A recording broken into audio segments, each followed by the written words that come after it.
I'm gonna message Allison. We're doing here soon.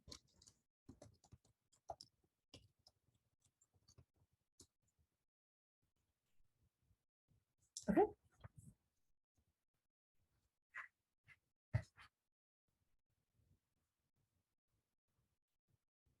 All right. Hi. We are back and we are doing the first character for the Omalia game, which is the game I am running. I'm very excited about it. It's going to be a homebrew 5e game that is with an all-girls group. We are called MissGuided Magic. Our first character is going to be Roscoe, played by Allison. You can catch all over the channel. Before I get started, I just want to plug a few things for the channel. So tomorrow at 6 p.m., there's going to be Chaos Curiosities with Kristen. She's going to be doing TTRPG world building. Thursday at 5 p.m. and this is all Pacific Coast time. She is doing, we are doing At the Threshold, City of Arches, which is another D&D 5e adventure. Friday at 7 p.m. is Solemn Exterior, which is a cyberpunk game. And then Monday at 5 p.m. Artena, which is the long-term campaign that I have previously been creating art for, that is on the screen frame here, is going to be back. You can catch all those characters in person. So today we are going to be doing Brosco. Brosco is a orc assassin, and I've done some half orcs before, but I haven't done a full orc. But she gave me a lot of really fun prompts and a lot of freedom because there wasn't really specific stuff. So we're going for like a greenish gray orc with amber eyes, like a kind of rectangular squarish shaped face, like a shaved head with like a mohawk braid. And let's see, just kind of bulky in general, but more of like a swimmer's body because they're a rogue. They have a hooded cloak and they have a mask on the lower half of their face. I think I'm going to do either a call out for it or just not do it because I want to make sure we can see the character's face. Pierced ears. They have a tattoo of a black spade and large tusks. The adjectives are resolute, professional, and loyal. So I have a bunch of different reference that I've compiled. Some of it she sent to me. Most of it I kind of compiled myself because she was pretty free and loose with like what I did with it. She said to kind of go more for vibes than anything. So I have a few references. I'm taking like the top half of one reference and trying to combine it with like part of the bottom half of another. Let's see. And again, we're just going to be doing like a little below the hips, I think. Not like a full-on head to toe portrait. Although since this is for my game, I see myself doing a lot more art in future. We will probably have a full body portrait at some point. All right, so here we go. I'm going to start off by just sort of like outlining kind of the muscle that I want. A big part of this orc is that he has like a really high strength / dex, so just kind of like going for like a beefy muscular build here. I'm going to make sure that I don't over muscle the character. Usually what I do is I find characters in the pose that I want and then I build the muscle out. When you have a decent idea of what the muscle looks like or where the muscle is, it's not that hard to enlarge it. And I have a fairly muscular piece of reference that I was sent. So I'm probably going to go with that, but not really enlarge it that much. I'm going to try to stay a little more true to the reference this time. Because she made a really specific point to say that, you know, he was not overly muscled. She sent me, I keep wanting to like mention things from the backstory, but I know that they're being very close-lipped about their backstory. Will probably be a later game thing, so I don't want to call anything out right now. Let's see, and then I have, you know, I'm going to kind of gesture with the arms, but I actually am realizing I have separate arm reference. So I want to kind of play around with just torso here and make sure that I really pay attention to line of action so that they feel kind of fluid and graceful with that high dex. So line of action is the idea that a character, when you create them, will have one sort of central line that embodies the gesture or movement or grace of the pose. And I want to make sure that I stay pretty true to that. So I'm already kind of readjusting. As you know, humans kind of want to automatically adjust or straighten things visually. So you really have to make a conscious effort if something is going to have a little bit of like grace or like asymmetry to it. So sort of pulling up here, moving in and out like this.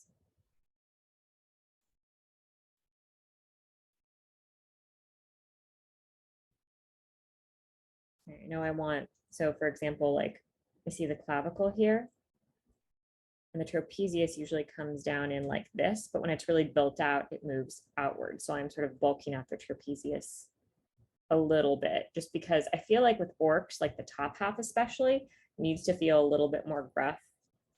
So I'm gonna go kind of like up to here. What's the half width? Do I want to do just full body for this? I might, since this is a different campaign, I can kind of take a different tone here. Let's rough it out and see how far we get. Let's see if the whole thing will fit here. Maybe I'll just do that. Oh, I think it'll just barely fit. All right, let's do that.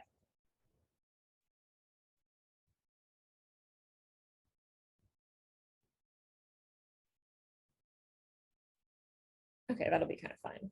Because Scoria, who I'm doing after this, has like a really fun, I would say dress, but the player sent me a set of dresses. So a fun outfit.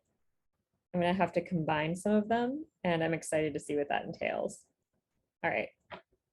Okay, I think I can get away with this. I'm gonna shorten the legs a little bit, but I think for stockier characters like orcs, that actually works pretty well. I don't want to do a really leggy character, even if they are dexterous. I don't think that necessarily translates to like longer legs. I think it works well to have like kind of a stockier build and just rely on them having more of like a swimmer bod. Yeah, okay. You can see how terrible I am at drawing legs, or not legs, feet. We'll play around with it later. I kind of want to just rough things in at the moment. I have like so many different kinds of reference that I'm grabbing. And then I did find one face reference that I really liked that has like kind of a square jaw. So I want to play around with that. Just kind of roughing that in. And I'm doing a wider jaw than the reference has. Actually, the reference that I'm looking at was like an old dude. And I need to de-age him. But he had like the perfect facial expression and like grumpy, serious, professional face. So I really want to play with him. And then I need to go through, and I found like some great reference with arms. So I need to go through and find the arms because I want to make sure that he's holding some daggers. Here we go. Okay. I want to make sure he's holding some daggers because that's a whole rogue bit. All right, and I'm just gonna, the person holding daggers is a little more scrawny, so I'm just gonna have to like beef this out a little bit and hope that it works. All right, and this can actually work as is. I'm gonna continue with this one. This one is a little farther in like this. So in general, you wanna make sure that the waist is going to always come to the elbow. And then the fingertips usually come halfway between the hips and the knee. So if I draw a line like up here, the fingers should come down to here. So I can actually make this a little bit short. It's because I shortened the legs a little. Otherwise, I think this would be pretty well proportioned. And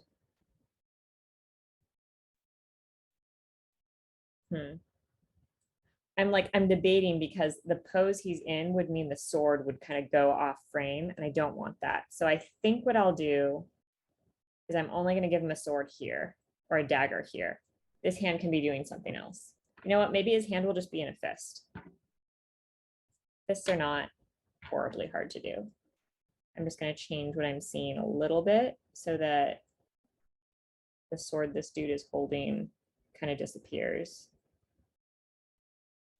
just leave less room. But he's an orc. I feel like he could punch someone out, especially if he's as like big and beefy as he was described. And I don't know if Allison is here or not. Okay. Okay. Oh, yes. Hi, Kristen. Yeah, I deliberately, I was asking Kat if you were here or not. So I said I would do Scoria next because I don't want you to miss putting in any input. Okay.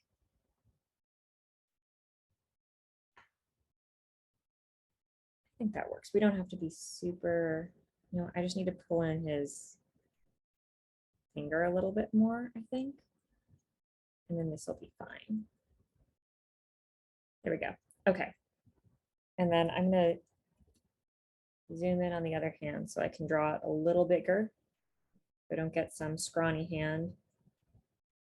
I'm going to angle it a little bit more just because I want to make sure that the dagger point, which when it comes out, can come out to like here, as opposed to going off the page.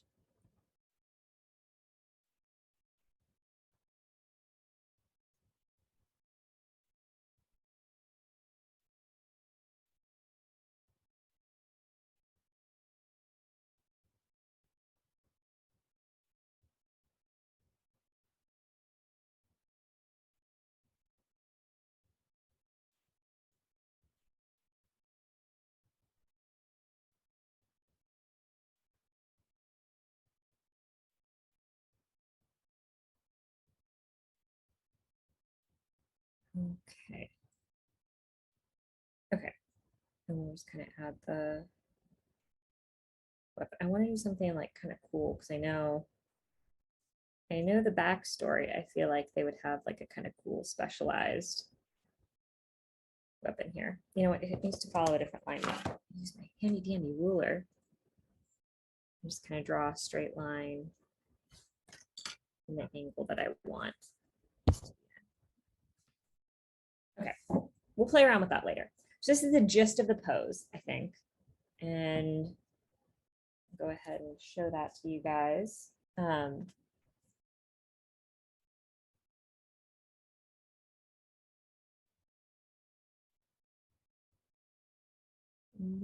me go through and just figure out what reference I want to approach next. I think I might need to, let's do the face because there was pretty specific requests for the hair. I want to make sure I kind of nail that in before we continue. So let's play around with this face, kind of zooming in. I want to make sure that we get a younger version of this dude, but still kind of capture this expression. So give kind of a prominent brow bone pulling in and then kind of deep, serious brows. I'm going to go ahead and add a little bit more to them. The brows I'm seeing are kind of thinning, but I bet they were glorious when they were younger. There we go.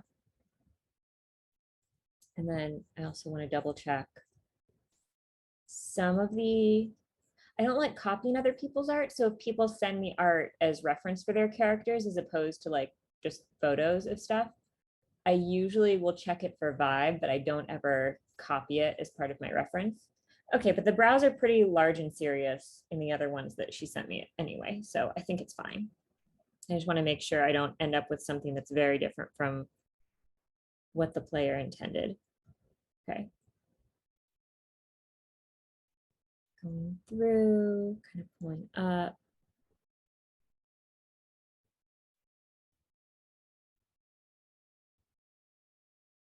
And then I want to change the nose a little bit because this person has like a really soft nose and I want it to feel a little harder, which you can often do by just making the side nostrils a little shorter.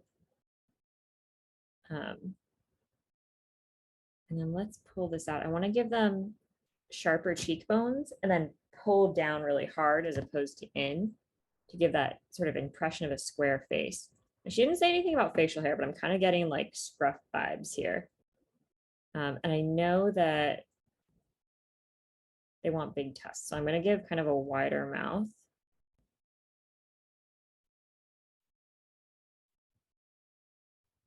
That kind of works. Okay, let's play around with the eyes because that changes the face quite a bit.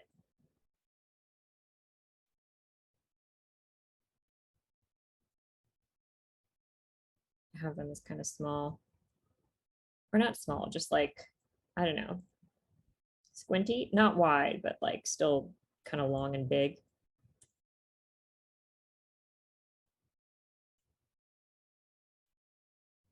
It's not working on this side. Let's just do it on this side for now. That kind of works. Getting kind of like a Hulk smash vibe. Which feels appropriate. Okay. First of all, I want to make sure that these are following the same line on the face.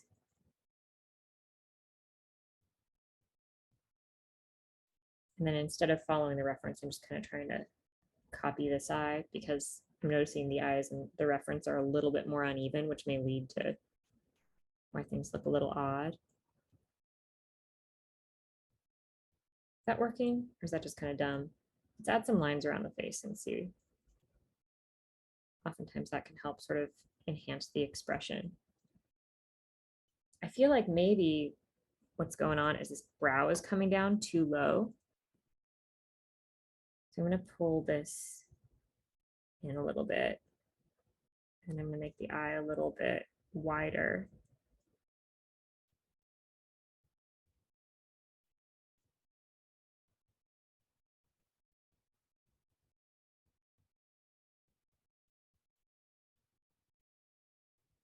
Just slowly add like a little bit of shading here. I'm going to make this nose like kind of really straight and almost hooked, really emphasize that curve. I want everything about them to feel kind of like fierce, nothing super dainty. So a lot of like straight, sharp lines.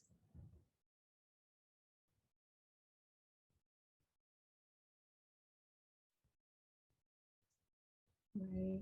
And I'm pulling this down. I don't want them to look like overtly angry, just like someone you don't want to mess with that's taken a few hits before. Okay, so kind of coming up here. Eyes are the halfway point. Kind of want, okay. Top of the head is here. I want to give them a widow's peak for the hair. The hair is going to kind of come up and be like that. And then let me double check. I'm pretty sure orcs have pointed ears. Okay. And I think they have a piercing. I'm going to double check that again. Yeah. Okay. They have a pierced ear. Didn't say what piercing, but I feel like because this character's whole thing is like not wanting to be noticed a lot, it would probably just be like a simple stud, maybe a couple studs, just so that it's not anything like dangly that could get caught. One of the words that was used to describe this character is professional. So I want to make sure that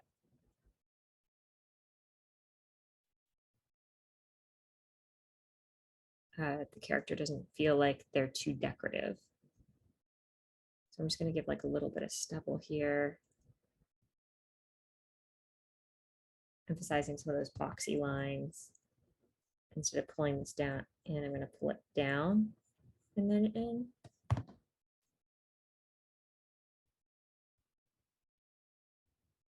I don't know. What do you guys think? Does that look too mean? Is that a little much? Okay.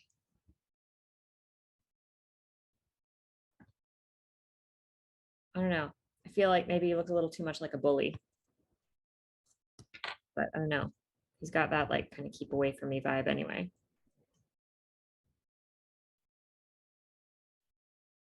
I'm wondering if like maybe like making his expression less severe, but sometimes when you fill stuff in, you can get an like the impression a little bit more. I don't know. I think it's okay. All right, we'll see. Oh, Allison's not here. Okay. Kat says orcs always have good RBF. All right, let's play around with these tusks.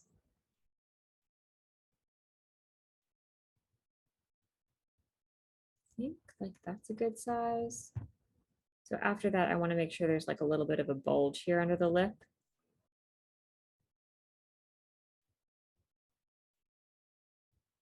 I'm going to keep the top lip pretty minimal, but then have a wider bottom lip.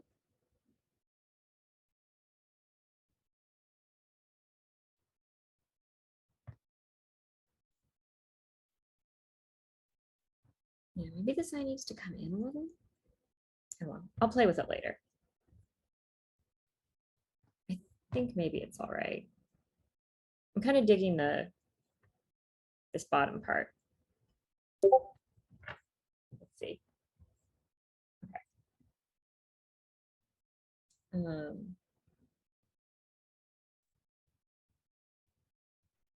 Moving around. All right. I'm just trying to find some of the hair reference. If anyone is looking for like braided men's hair, searching for like Viking hair is like the best. You get the best reference from that. I actually do have one that I want to use, but give me 1 second. I need to flip it in Photoshop first. All right, here we go. So I'm just kind of copying a braided pattern that I'm seeing, which I think is fine. The top is kind of like loose though, which I like. So it's going to kind of come around. It's tough because I'm looking at a side view, so I'm trying to convert it to like what the front view would be. But I think it'll like come up like this.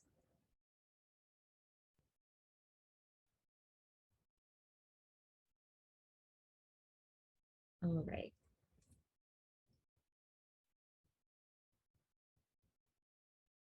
And I'm just going to slowly kind of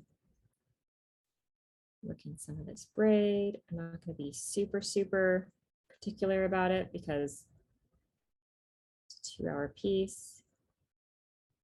And this is full body, not just portrait / head. So it doesn't have to be crazy intricate because it's more about overall impression of the character than just the character's face. I'm just going to kind of make up the braid on this side. You can barely see it, so it doesn't need a whole lot. Okay, that kind of works.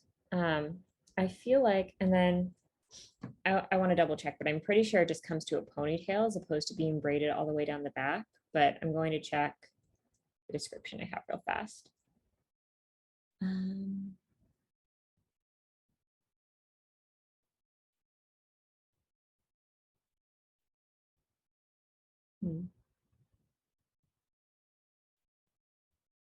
Okay, worn in a long braid down his back. Okay, well, I'm glad I checked. Okay, I guess the whole thing eventually will turn into a braid. Okay, so if the neck starts up here, I want to like kind of bring some of the hair. Let's see if it's down here. Maybe we could bring it like up here and around. Just kind of give him a piercing, just to kind of show how long his hair is. So I'm going to go back to that braid and I'm going to see, I'll just rotate it to the right and see if I can just kind of imitate that same braid pattern moving down his back.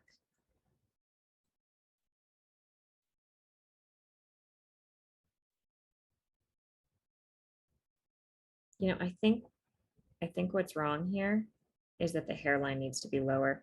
I'm going to pull this down. I'm like, why does he look weird?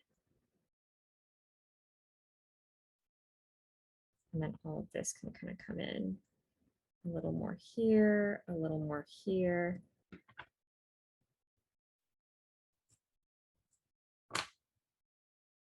No, I erased part of the braid. It's okay.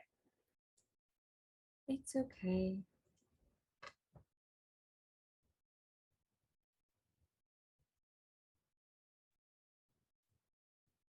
I think that's all right. He's got the impression that he's got like a bunch of skin up here that makes him like really grumpy.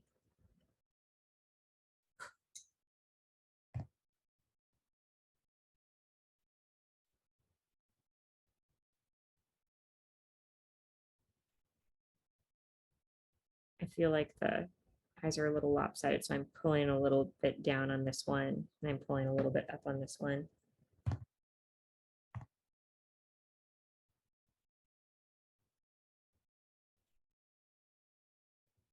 Just kind of playing around with this a little bit. All right, let's go back to the braid.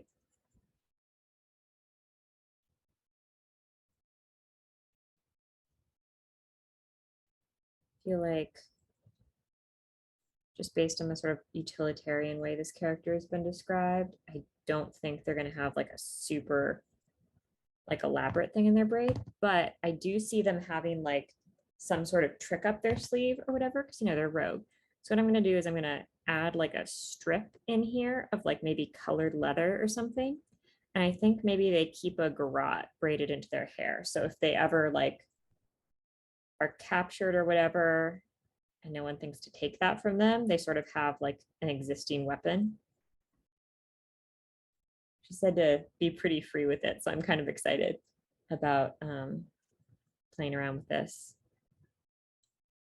idea. All right.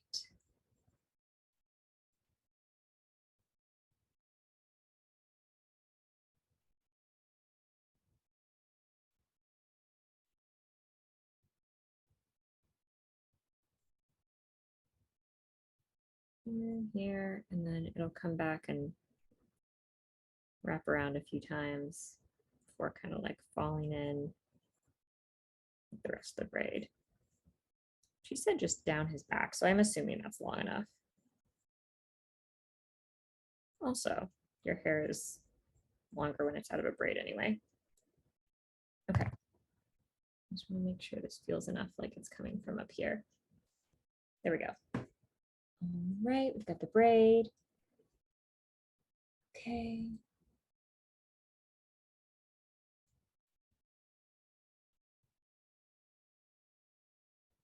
Let's go back and forth. Okay, I feel like face is pretty much whatever. We've got the earrings. We're leaving out the face mask for now.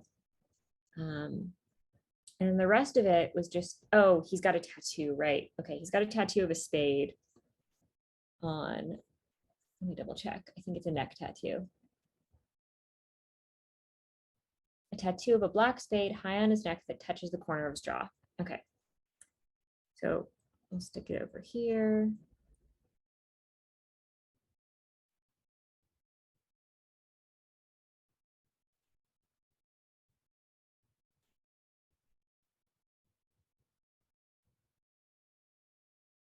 There you go, spade tattoo.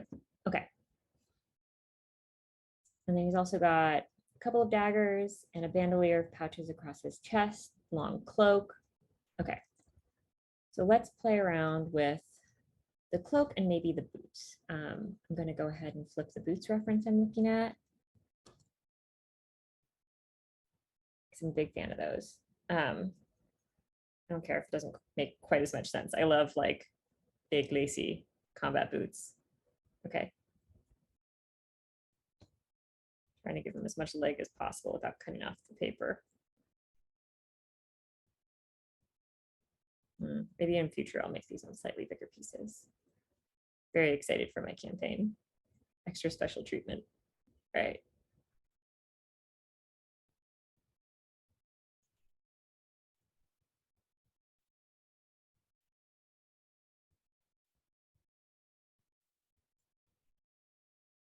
Okay, I'm going to make this a little bit more utilitarian than tricked out because the boots I'm looking at have like buckles for absolutely zero reason and a couple other things. So I do want to make them pretty high. I feel like assassins like would trust their boots and they would be like more of a statement piece, I feel like, because like being quiet and like having good shoes is probably more important. So I'm going to spend a fair bit of time detailing them because I think it's a little bit more important to this class than some other classes.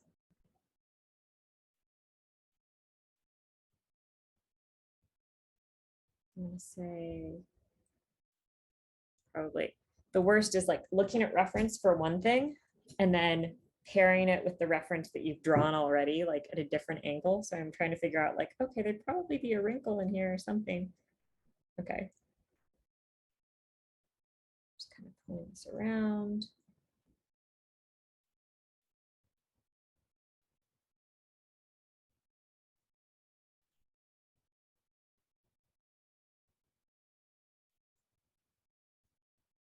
And then these continue up just a little. I'm going to kind of cut this off a little bit higher. I like the idea that the boot continues, but probably not as much as it does. I don't want like a thigh-high boot. I feel like that's a little too overstated for someone who's deliberately trying to be inconspicuous. So for Scoria, we'll definitely have fun with the boots. I actually need to look up some boot reference for her. I'm realizing that's one part that I kind of neglected, but I know she has really tall boots. So we'll have some fun with that then.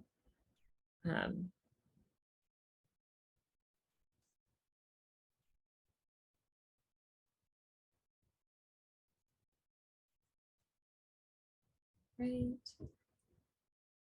Moving in here.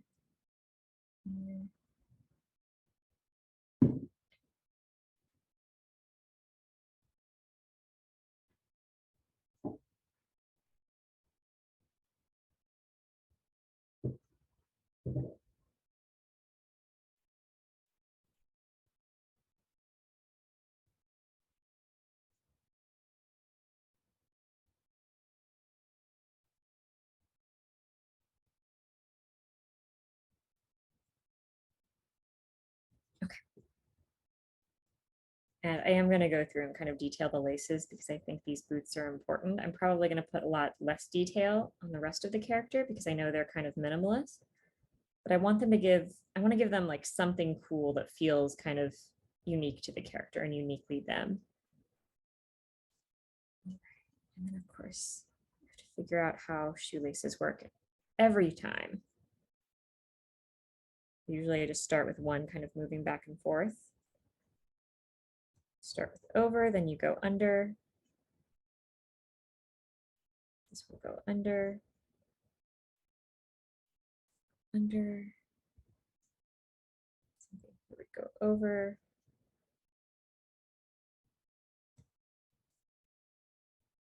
Yeah. Sorry, drawing shoelaces is never super interesting.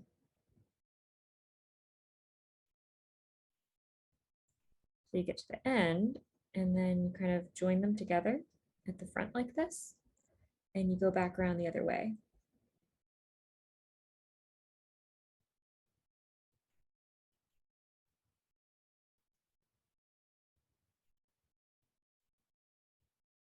Okay, so this would come through here, be under. This is going to come the other way, actually. It's going to come through here. There we go. Here. Leave some area. Gosh, I think I fucked up here, but that's okay. No one knows. As long as you have a lot of detail, oftentimes people will not look especially closely at it, especially if you have enough to give the impression that you know what you're doing, which is important. I kind of like the idea that he feels kind of like naked without a weapon. So I'm going to add like strips of leather just around, I think. Extra laces that can be used as garrots or like extra things that could maybe be used as improvised weapons, and just kind of see how much I can work in there. And I think that'll serve for a lot of detail. Okay.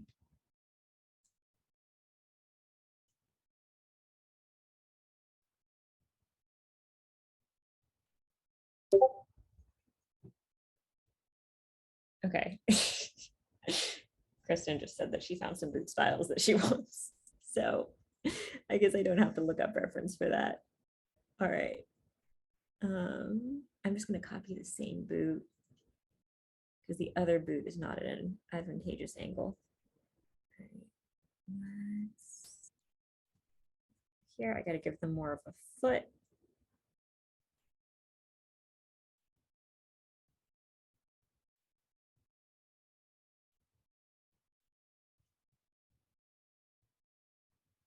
take a sec to look at the comments. Yay, Beth. Oh, is Beth here?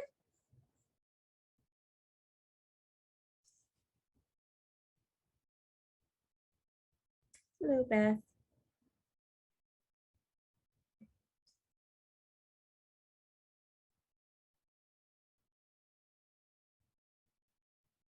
Okay, let's work this out. Fortunately, this leg, you can't see as much of, so it's not as big of a deal if I can't figure out the exact folds. Usually the bottom of the shoe does come up and kind of over stuff. There's not like a huge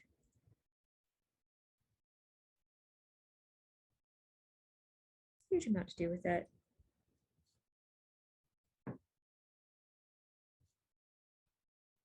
All right. Oh, nice. All right. And I kind of like that there's like this stitching up here. I'm gonna keep that and then kind of pull this down. I just need to make the same shape and make sure that it goes, I guess, midway back over here. I think this would be smaller.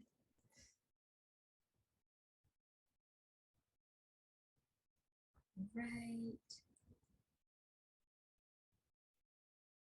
And I think for this one, we're probably just going to see one side of this. So 1, 2, 3, 4, 5, 6, 7, 8, 9. I'm going to try and fit 9 in here so that they're even. 4. For the middle one, since it's an odd number, 5. And then I just have to fit 2 in each here. 6, 7, 8, 9. I'm going to move that one up a little. There we go. Okay.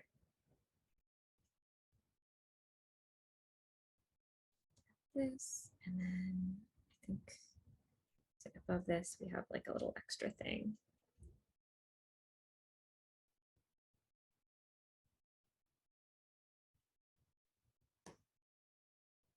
Right.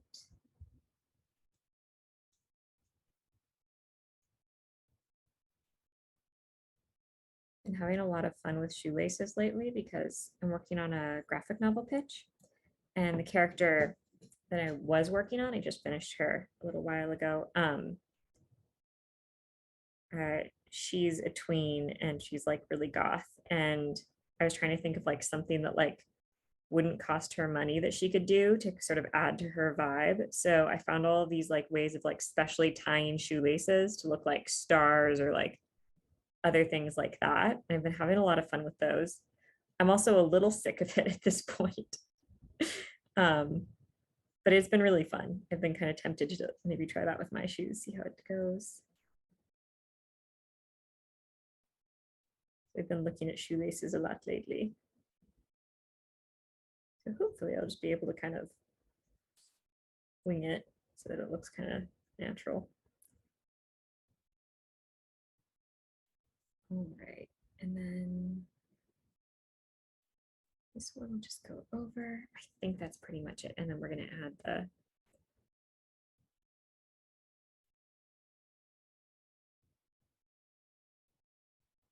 extra like lace / garrote wire here. Like the idea of them keeping something like in their shoe as well. I think maybe I'm going to put like let's put like a pouch here or something. Just a piece of leather sewn into the inside of the boot. And you could keep like a tiny, tiny knife or like a tiny vial of poison maybe. I'm going to give a little bit of a shadow to indicate maybe there's something in there, but I think they're smart enough that it wouldn't be peeking out the top. So I'm just going to give like a little bit of a shadow there. I'm going to give some width to the leather here. Right. And then I haven't thought too much in the way of pants. I'll just do kind of like uniformly baggy pants, but I do want to play around with cloak a little bit because they wanted a cloak. I have one that I know they kind of wanted to keep their face hidden, which, sorry, Allison, I'm not going to do the mask. I want to be able to see your character's face, but I will do a mask if I ever do like a scene in character or something. And I have some reference for a mask. Maybe you can draw one over here or something. Actually, maybe on the next page, if we have extra time, I guess it depends on how long these take. if we have extra time, maybe we can do an extra page with just Scoria's back, because she has a like a spinal decorative piece, and then we could also do like a mask for Roscoe on the other page. We'll see. If it's close to 4 hours, I might skip it, but if we have extra time, I'll go ahead and do that. Just have to remember.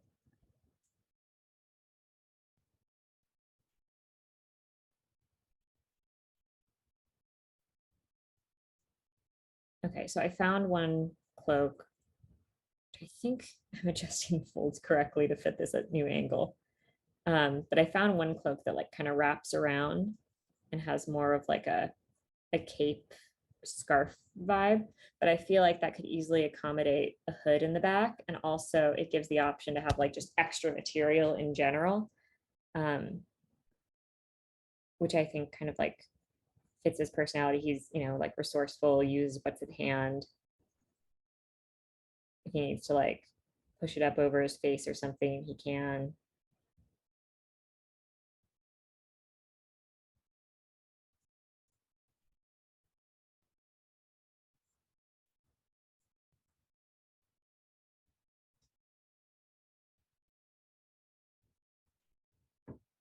Right. And then it kind of splays apart on either side. I'm going to have it,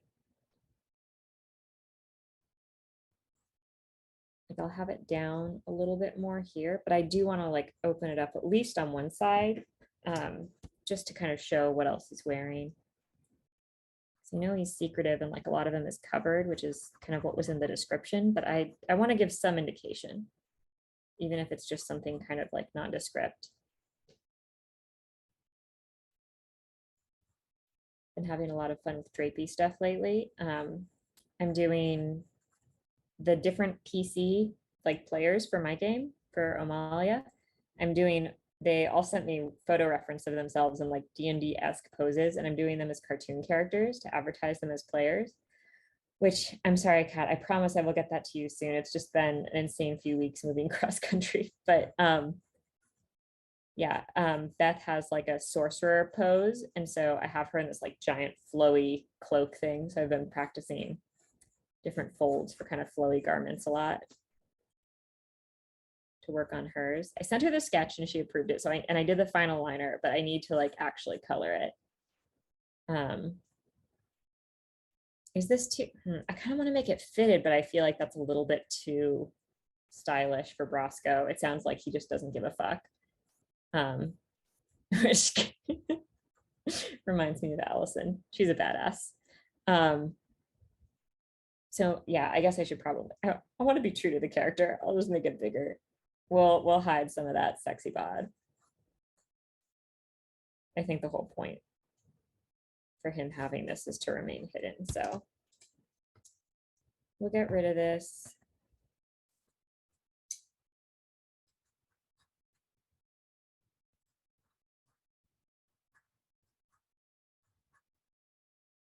Kind of like the, it's the same angle on the other side, but I kind of like the idea that like it's a little asymmetrical. And kind of, maybe we can have it pull out like this, like if we play around with it.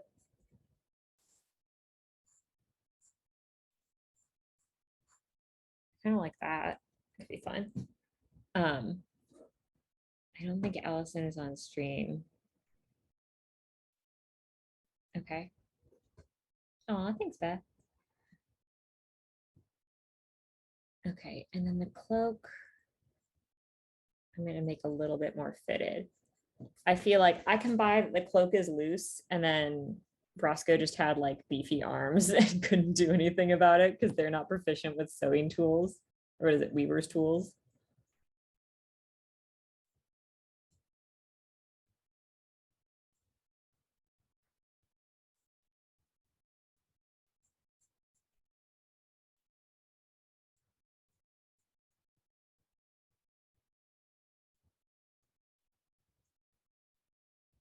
I love rogues. I've never played like a super, I mean, of course, like obviously if you're a rogue, your family has to be all dead, but I did play a fairly happy rogue, but she did have a dead family for a while. My husband had a campaign through COVID, but then it was with our friends who have like pretty 9 to 5 jobs, and I work all weekend. So when their jobs switched back to in person, the game kind of fell apart because they didn't have time for it anymore. But it was really fun while it lasted. And my rogue was proficient with Weaver's tools. And that was like a really fun flavor. I love characters who pick like proficiencies with things that don't make sense with like what their class is, because it just like it gives so much flavor to the character. It's so fun. I can't wait to see like what everyone picked. I'm deliberately trying not to like creep too much on characters because I'm like excited to discover them in game. But I'm excited to see what proficiencies and like weird things people have picked to play with. As a DM, I love giving inspiration for things like that, or just for things that feel kind of like out of the box, really creative. How do you even end a cloak arm? I feel like they usually end like this, right? But I feel like that wouldn't be the case, right? It wouldn't be the case for a rogue. A rogue doesn't want like random fabric slipping everywhere. I'm gonna say like maybe the cloak was like that and they just kind of like tucked it in so it has like kind of a weird finish.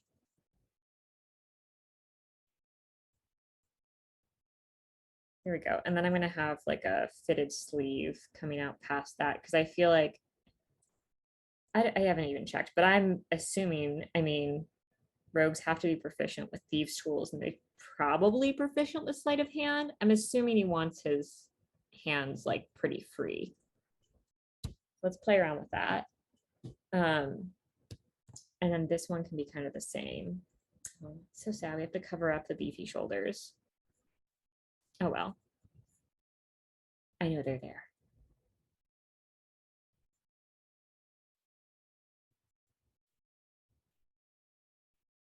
Which was really funny when so Allison played in my home game. She's a personal friend of mine. And when the campaign ended and I invited her to do a stream game with me, she was like, I'm so excited. I'm going to make a character that's super hot. And then she sent me this orc. And I was like, oh, I thought you were going to play like a girl. And so I definitely had like a different like vibe in mind because she's told me about other characters that she's played. But I'm having like, honestly, I'm having so much fun with this dude. I love the idea of like a hot bodyguard following all these women around, which is kind of what it seems like he is. All right, I'm gonna roll this up a little bit, just have a lot of zigzag folds here.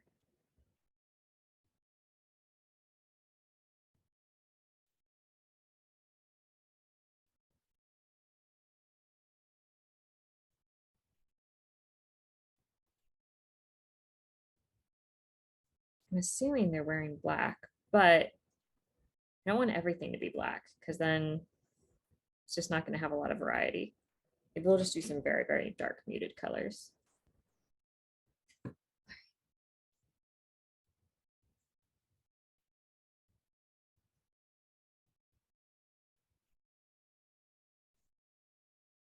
Right. I'm looking through, I'm trying to figure out what kind of dagger I want to give them. I have a ton of reference picked out, and I feel like if they're an assassin, like obviously they'd have a really nice weapon, but also if they're trying to be like kind of undercover, like I don't think it would be really overt like an opulent, which is kind of what I want to do. Um, but maybe we'll do kind of an interesting handle, just like no weird shapes.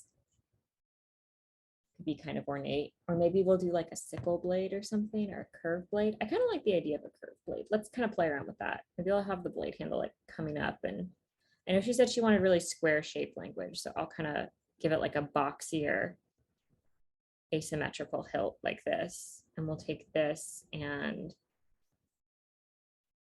curve it up.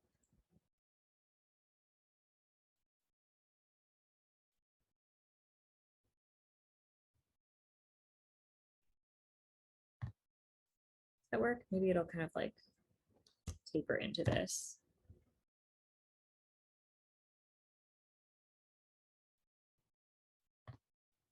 Maybe it's a little too curved. I like it. I worry that Allison is going to think it's too opulent for her character. That works. You know, it's kind of like the same curve as the tusk. And I feel like the sort of boxy triangle works better with the shape language of the orc. So let's just go with that.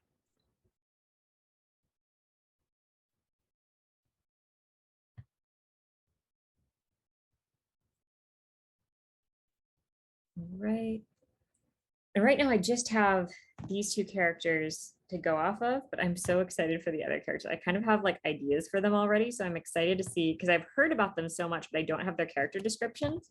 So I'm really excited to see if like my thoughts end up matching the descriptions that I'm given.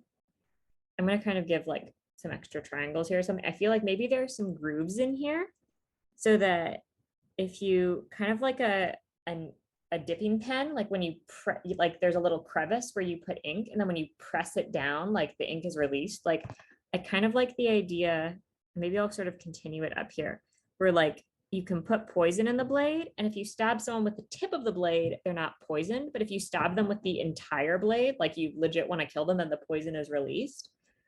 I think that could be really fun to play with.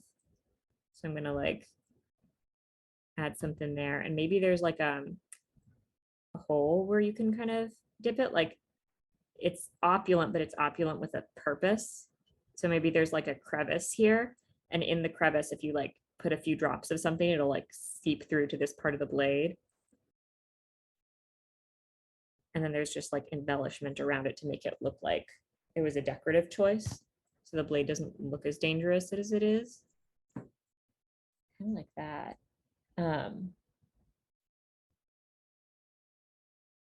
All right. Let's go around. Oh, right. We didn't finish the cloak. I got sidetracked. Oh, wait, I should give this a handle though. That's probably important. All right, the handle goes this way. Let's see. Let's kind of keep that boxy vibe. I'm gonna my instinct is to always like do like a twisty swirly vibe, which is like what I love. Like anything kind of Art Nouveau shaped, but I'm gonna try and shy away from that. Maybe something like that. I feel like if it curves this way, it can read kind of as like a bone. Maybe I'll give like a little bit of shading here just so that the pommel feels kind of bone-like. And it's just a little bit heavy. Maybe, here, I'll score the line here. Maybe like this can slide out. And this is like a very small place to store things. Maybe they store their thieves' tools like in their blade. That'd be kind of cool. Just anything to make them feel a little bit more utilitarian. And I feel like, okay, I'm gonna pull this up here, and then I'm worried that we're not really gonna see the flap here, but I am gonna, I know they wanted like something over their chest. Okay, if it's over their chest this way, I think we can still get part of this here, and we can see like a bottle or something of poison. Okay.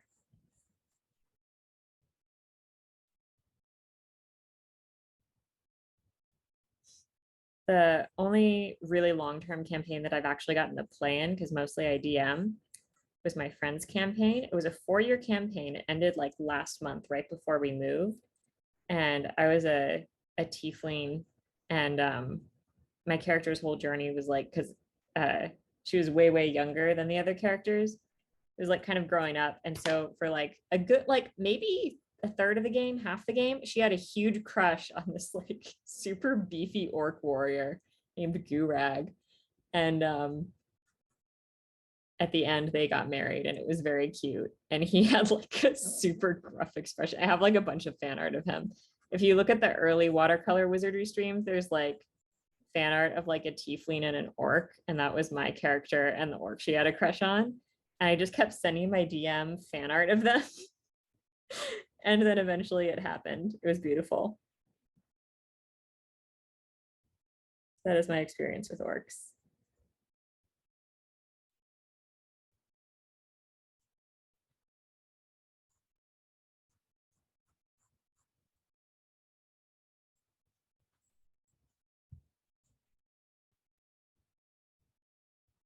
Mm-hmm. Yeah, that was, yeah, Kat, that was my tiefling Freddie. She was a Fey Wanderer Ranger, life cleric combo. She was a lot of fun. I really liked her. When I first started playing with them, I had played some 3.5 in high school, and I had played a druid, and in 3.5 druids have animal companions. And so my friend, when he was trying to like help us build characters for this long-term campaign that we're going to be stuck with for a while, he was like, what do you want to play? And I was like, I want to play a druid, then I get an animal companion. And he was like, oh, druids don't get animal companions. You mean a ranger beastmaster. And ranger beastmasters, I have a vendetta against. I'm convinced they're like the absolutely worst class subclass option in 5e. Because when you get to higher levels, like your entire class and your entire subclass is built around like this animal that objectively like is not that good if you're worried about them dying. And of course, like you have an emotional connection with them and your like character is very attached to them. So my character had a wolf named after my dog, who I was very attached to. And then I talked to him like midway through the campaign. I was just so unhappy with the build that we worked out a way to like, we slowly made the wolf kind of magical. And then I discovered that the wolf had actually been like a fey creature. When I crossed class cleric, I also changed my subclass to like my ranger subclass to fey wanderer. And so I had like these fey powers that were connected to this like fey life deity that also gave me cleric powers. So that's why in the fan art I gave you, there was like a wolf in one of them. And then, yeah, then there's fan art of me and the orc. And I think that's the only official fan art I did. I did a bunch of like little cute doodles of them too. And a few other things. Let's see. Okay. I'm trying to figure out what else we have left. We have the pants, we have the belt. Oh, shoot. Did I cover the belt? I did, didn't I? Okay. I'm going to pull this up because I know the belt was like one of, Allison was like, go wild with it, but include this belt and this hair. So let me pull this up. I'm sorry, Allison. All right, here's the belt.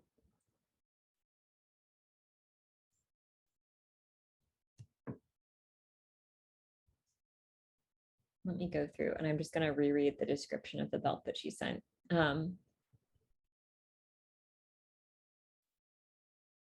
Okay. Bandolier of pouches across his chest. Dress is practically utilitarian. Okay, we'll just put like a couple small pouches here.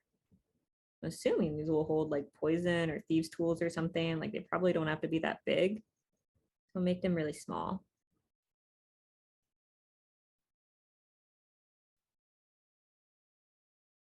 I'm excited for everyone else's art. I'm excited for Beth's backstory because she keeps asking me these like really cryptic questions and like I have no idea what she's gonna do now, but I'm very excited for it. I just know that she's gonna be a cleric. We have a 2 cleric party, which I am very excited for, and a druid. So it's gonna be like a very healy kind of group, which is wonderful. Then I won't have to TPK anyone.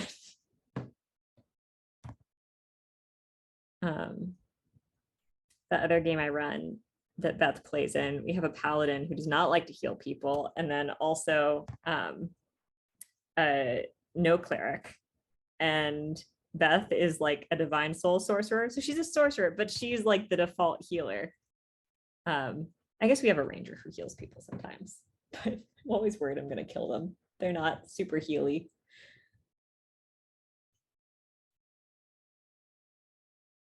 Okay.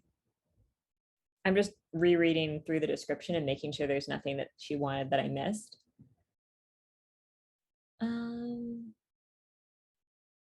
Black and earth toned armor / clothes, but I don't think she mentioned any armor. Ugh, okay. Was I supposed to add armor here? You know what I'll do? I'm gonna just add some leg armor. We'll put like some pads on the thighs or something, like some leather armor. I'm assuming it's leather armor. It's an orc. I mean, sorry, it's an orc, it's a rogue. So we'll do like a leather pad here or something. Oh gosh, okay. Well, I'm sorry, Allison. I didn't realize you wanted to be armored. But you're wearing a cloak, whatever. Um, I think that's it. That's the only thing that I missed. All right. Murky green skin and earth tone / black clothes. I can do that. All right, so let's play around with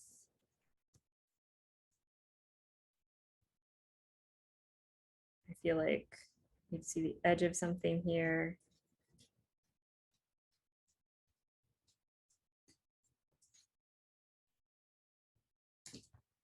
I put some fabric around it so it doesn't like chafe. Probably like a legit belt as well.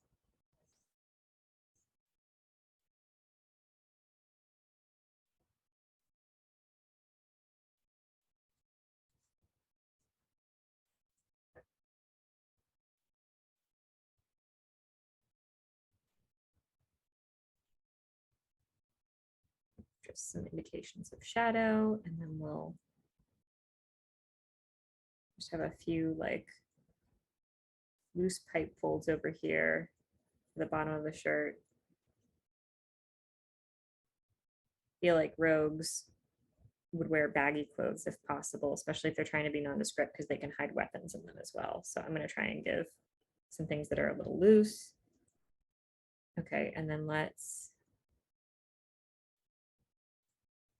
we'll fit in that armor here. All right, and the knee should be around here. So there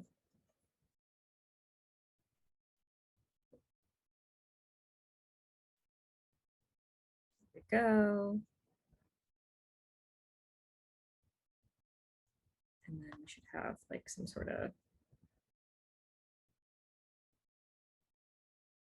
strap or something to keep it on.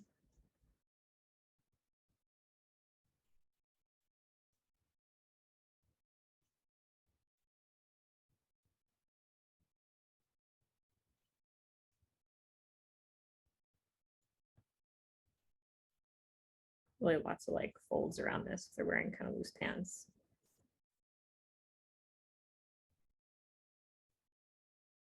But I feel like there should be some sort of padding. I don't think they'd be wearing like anything really professional, like a fur coming out of it or whatever.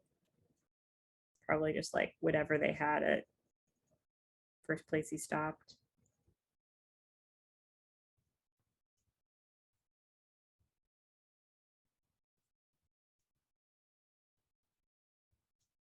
All right. So if there are any significantly better artists out there watching me, I apologize. I'm just kind of winging the folds. I do not have reference for these. I'm just kind of going off what I know. And that I think this would be baggy, and I'm going to stick some diaper folds in here and hope for the best.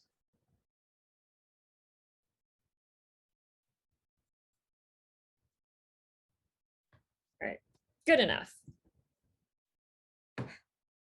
Let's see.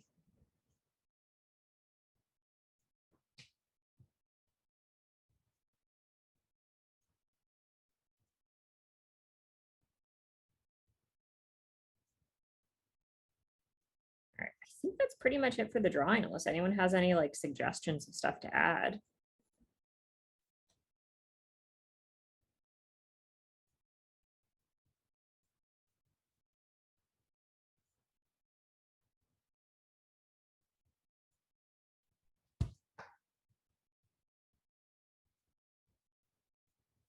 All right, I think with that I think we're good. I think we're done with the drawing.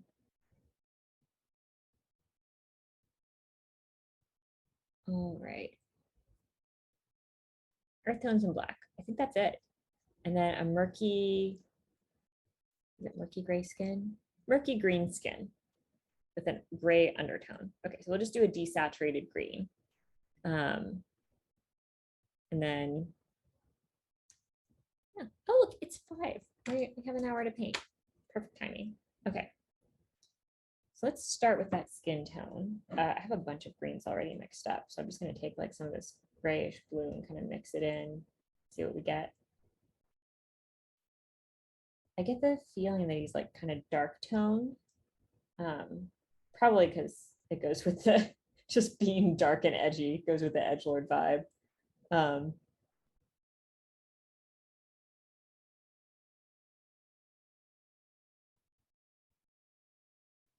all right, just gonna mix for a while. Oh, if you guys want to see what I'm doing, you can see my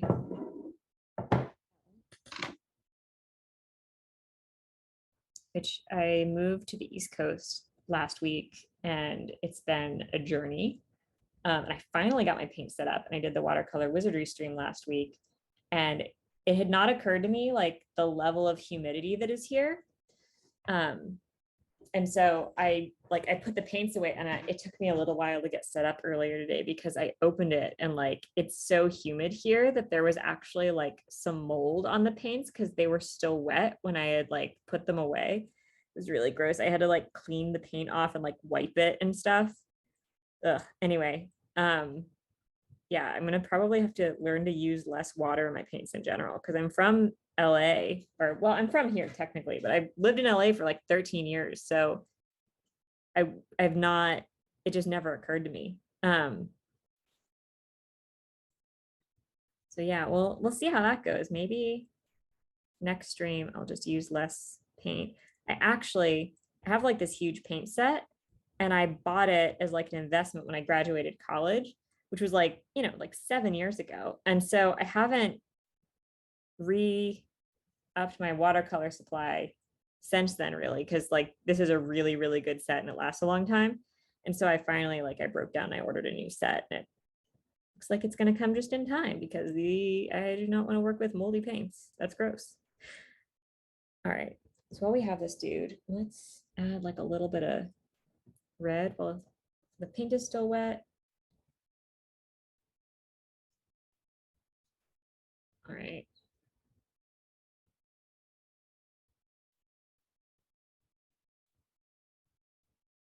And then kind of playing with the top, I'm going to add a little bit of beige or yellow. These are called the color zones of the face.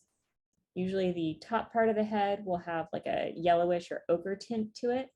Bottom of the face will have like kind of a bluish tint to it. And the middle of the face usually has kind of a reddish tint to it. And if you look at like, a lot of old oil paintings, like for example, that painting of George Washington from the dollar bill, it has really, really prominent color zones displayed. So I'm going to go through and I'm going to just kind of overlay on top of this some of those color zones. On women, you don't actually want to do a blue color zone. You want it to tone a little bit more olive. Otherwise, it can read, especially if they're pale, it can read as them having like a 5 o'clock shadow, which you probably don't want. But with this dude, I can go blue. Doesn't matter. All right. Anyway, but there you go. Instant shading. Now it looks like I know what I'm doing. Okay, tapping in some more pink. I'll probably wait for that to dry and then do shadows on top of it. But for now, we're going to go ahead and move on. And I'm going to mix this up, and then I'm going to mix it with some blue because there's usually some blue shadow or shading. And of course, I went to get water. I think probably my cats were here because there was a cat hair on my paint just now. They've been exploring quite a lot lately as they get used to their new home. And I'll go through and I'll do a shade darker so it really separates his neck from the rest of his body later. But I want to lay in kind of like an initial tone, and then over that I'll do his tattoo. But you want to lay in like colors before you put things on top of them, because then they kind of mix and they look more natural. You created an NPC named Toast. Is this for the viewer thing? Oh my God.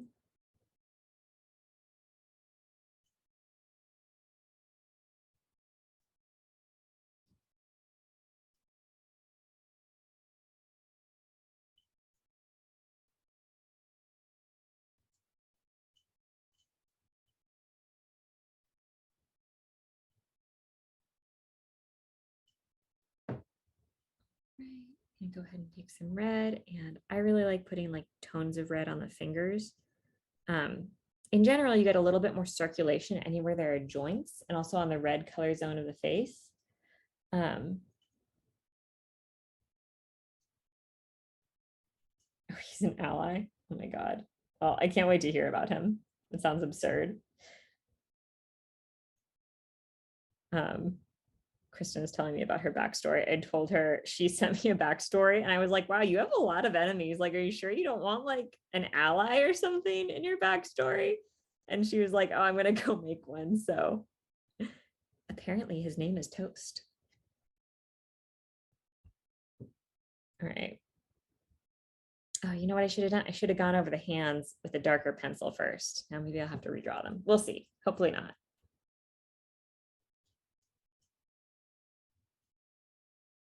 Usually when it dries, you can see a little bit more.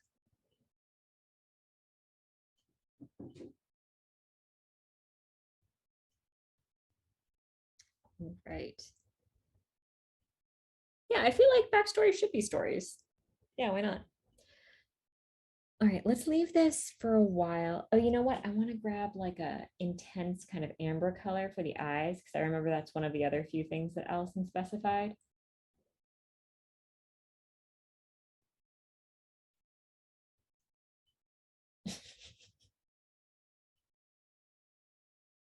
Oh, good. I'm glad. Wait, Headalicious. That isn't Allison, I don't think. That's someone else. I message Allison I was going to do her character art, but she may be busy or working.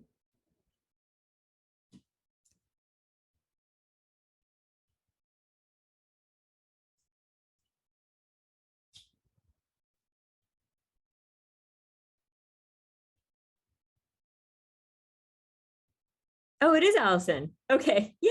Hi, Allison. I hope this is what you wanted. This is what you're getting. But it has been fun to do. I tried to include your belt that you wanted, but I also realized I'd like partially covered it with a cloak. But I have some of it here. But so the drawing is already kind of set. However, if you want to like include any notes, please let me know and I'll like I can adjust some small things and also I can adjust like the paint colors or like you can influence the paint colors if you have really set ideas. I was telling everyone else when I was making your blade, like I was trying to make it like find an excuse to make something kind of pretty and not just utilitarian. So I was thinking maybe your blade could have like these grooves in it that hold poison, kind of like a crow nib. So like if you stab someone with a shallowly with the blade, like it doesn't poison them, but if you stab all the way in, it poisons them. And then like maybe there's like a groove here where you can like drip the poison in. Anyway, what color do you want your cloak? I feel like maybe not black, maybe like blue. I don't know. I was gonna give you a black shirt, like an undershirt, so that you can take off your cloak, like if that's like a defining feature and kind of slip into the shadow or whatever. So like black underclothes, but let me know what you're thinking.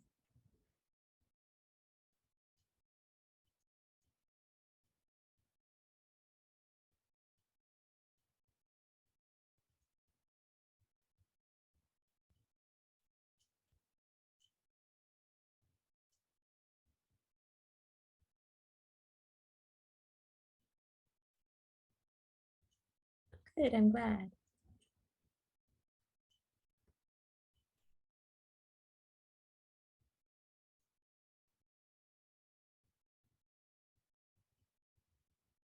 Let me know what you think of the face, because like we were debating on the face earlier. I was worried it was too like RBF.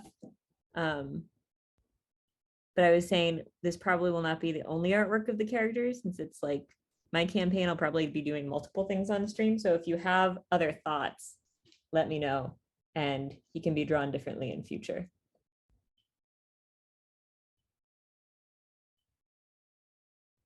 Blue? Okay, cool. I'm just gonna go in and emphasize the shadows here, kind of redo some of the line work.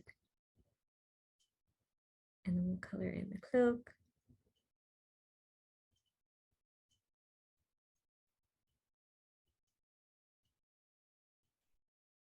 I say, did you end up perfecting the voice that you wanted to do for him? I'm excited to hear the voice.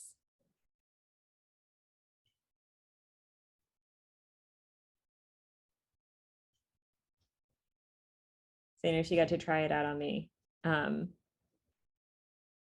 I saw her a few weeks ago before I left.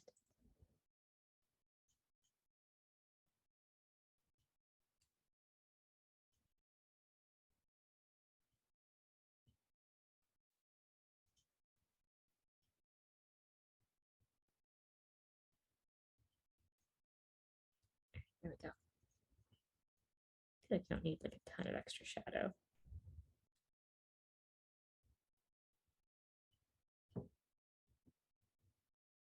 Just gonna kind of pull in some like grayish green, and then let's go over and do some shadows on the face.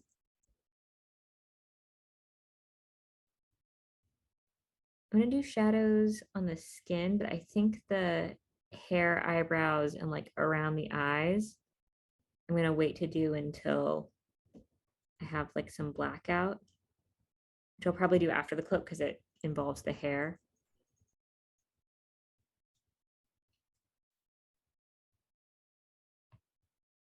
I still have not found my ink, so this is still gonna be watercolor, not ink based. Oh, and I need to do a big shadow layer on the neck so that it separates from the face pretty easily.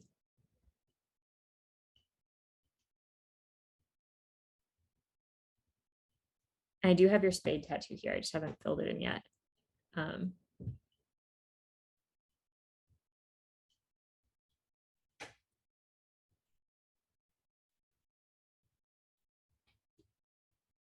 Nice. I'm excited to hear it. Allison is a voice actress for anyone who is not aware. If you like her voices on stream, you can hire her to do voice acting things, and then she can quit her day job and be famous. But yeah, she does a bunch of different voices.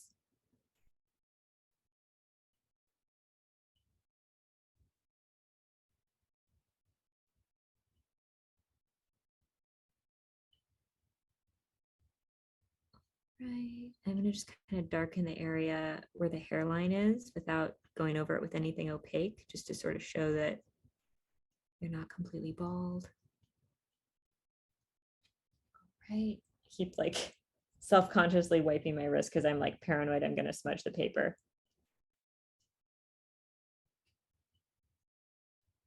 It's one thing about watercolors, like if you put something on a white piece of paper, like you can't really get rid of the evidence that it was there.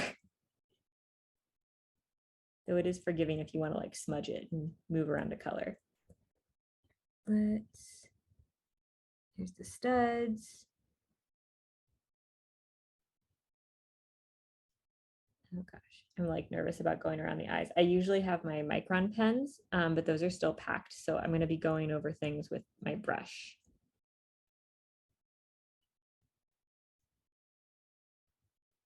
Okay.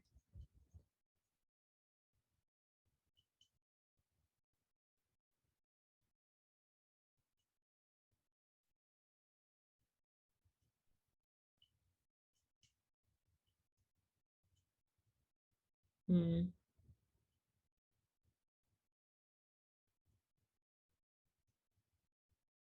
Okay, I'm not a huge fan of this. I don't know. I guess it reads a little like he's got eyeliner, but I don't know. Maybe that's not a bad thing. Maybe it can go with the vibe. When I have my pens back, I will be a lot less nervous about going in and adding these. Oh, yeah.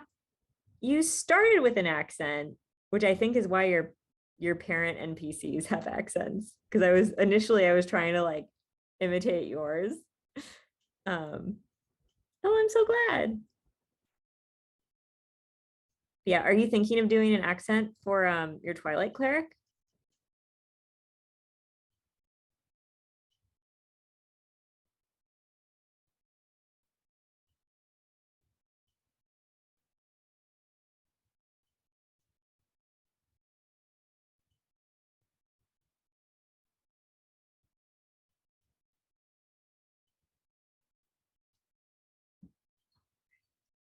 And I wish I had ink for this because you can get like so many great shades of gray with that. But let's go in and I'm going to do kind of like a light grayish black with some of these. And then I'm going to try and go in with like a more definitive black in some areas. So let's just go over it with like a gray and see how that goes.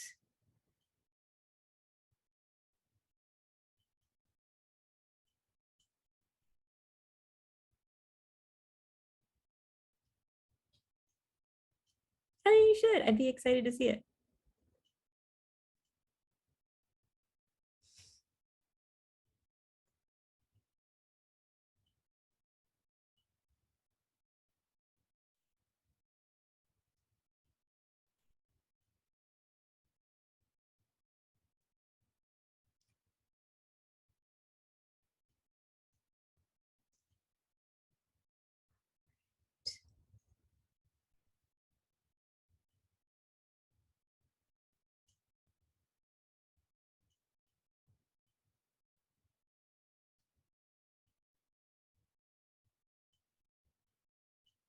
Just trying to add like some highlights to the black. We'll see how it goes. I think I can kind of indicate the idea of a braid if I do that. It's not going to be perfect. I love, love, love watercolor. It makes just everything in general so much prettier, but I do miss with digital art, like being able to go in and just articulate details and erase things really quick or redo things. All right. Oh, and so part of the reason you have like this extra line in your hair, Allison, is because I was thinking like, well, if he's afraid of being like without a weapon at some point, maybe he like braids a like a garrote strap into his hair as like a decorative thing with the idea that like if he's captured and weapons are taken, he might still have that. So I'll go back and I'll do that like little strip a different color.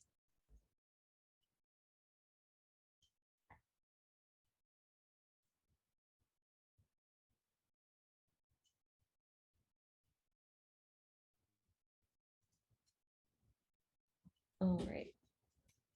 Let's go through and find like a nice desaturated blue. I already have some desaturated blue. I'm just going to change the shade a little bit.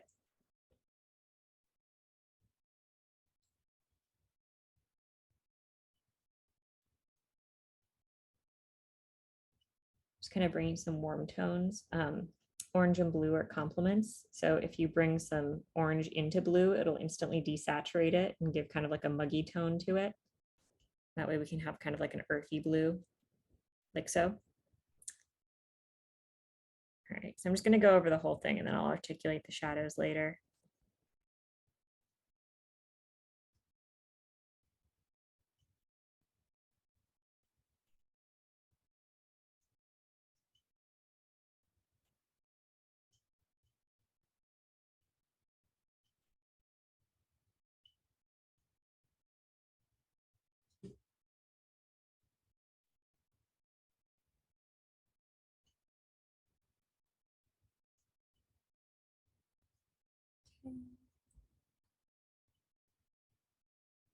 I was saying, oh gosh, there's like another one in there now. I think while I was getting water, one of my cats like sat in the watercolors because like I'm finding cat hairs on some of my paint now. And my cats have been like very needy slash in my face since we moved because I mean, of course they're traumatized. They're in a completely new place. They are doing better. We like opened the door today to give them the run of the house and they were exploring. But whenever they hear an unexpected noise, like my husband went to the grocery store and like when he came back and slammed the door, like they all like, not all, but both of them, there's two, they like sprinted as fast as they could back into the room and like one of them hid under the covers. It was so cute. Our cat Spice hides under covers when she's scared. It's the cutest thing.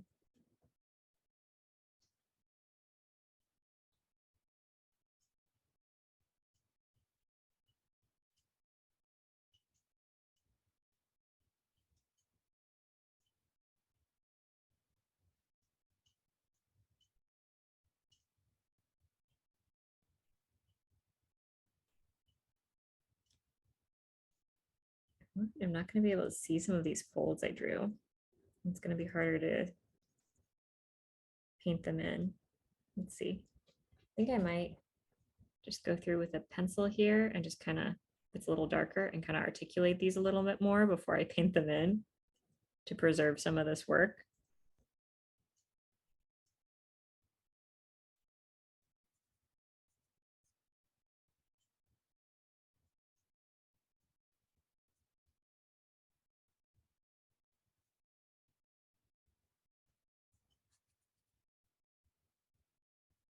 Oh, well, I guess you can see them. Whatever.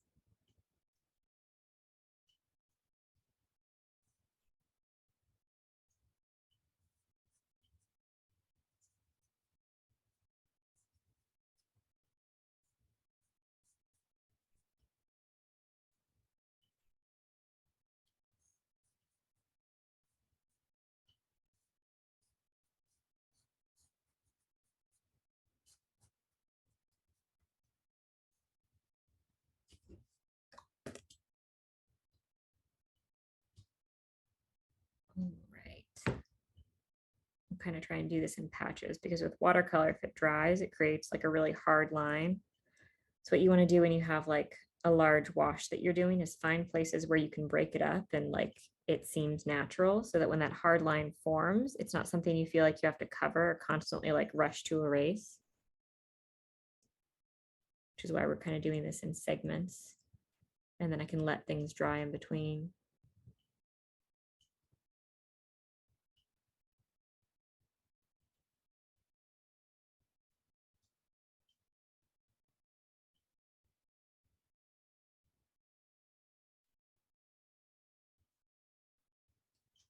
Okay.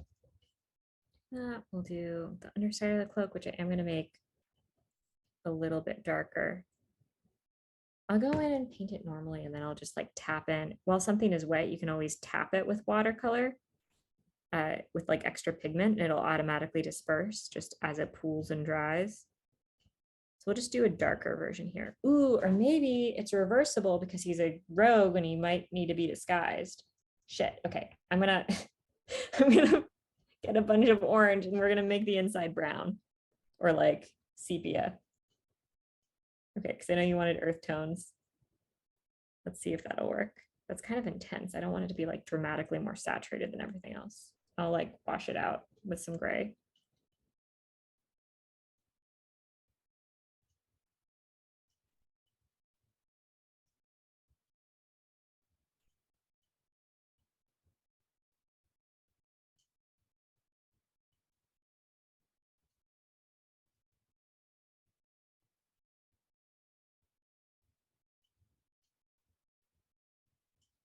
All right, here we go. It's like blue on one side, brown on the other.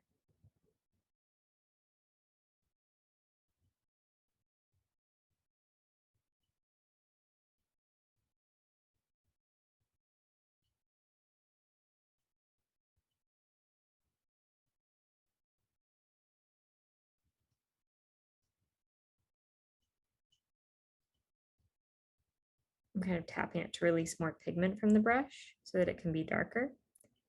I do think at this point though, like I've probably pulled all the pigment I can off of it. So I'll have to mix up like a similar color again, just to kind of tap more in. I'm going to tap it into here and then kind of take from this pooled paint over here.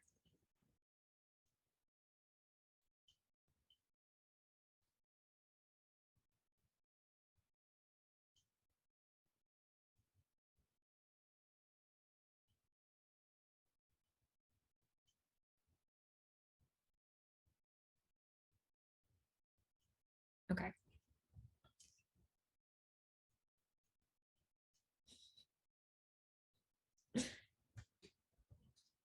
All right, I think we need to take a break because I don't want to go into blue and have it like seep into the brown. So we'll go ahead and add like something from the strap. Just do like a deep reddish purple maybe. Something a little bit different, but not something that's going to stand out. I'm desaturating these as much as I can, so which I guess is a contrast from, I think, Scoria, who I guess I've just been picturing her with really saturated purple. But I honestly, aside from just like purple as a base color, I don't really know what shade of purple. You have to let me know. Unless it was the shade that you sent me like the reference fire of. Yeah, that's close enough to his hair. I don't think it's gonna stand out, which is probably what he's going for.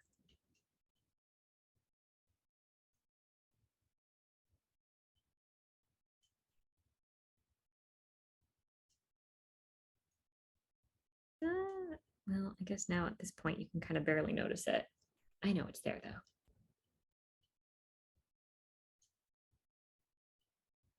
Let's see if I can pop back in with a little more pigment. There we go.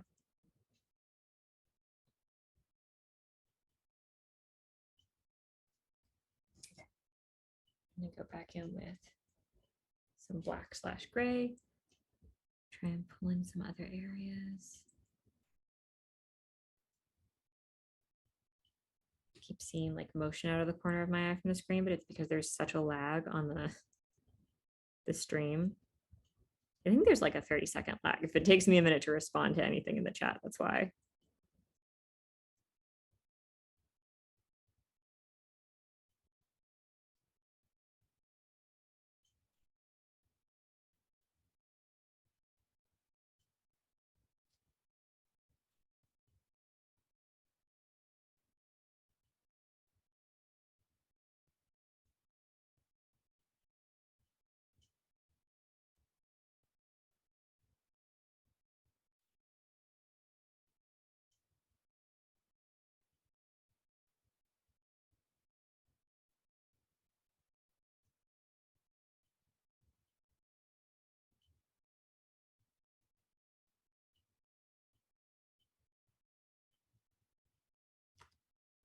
All right. I think we're pretty much good for the top of the hair. Let's pull back into the braid a little bit, play around with that.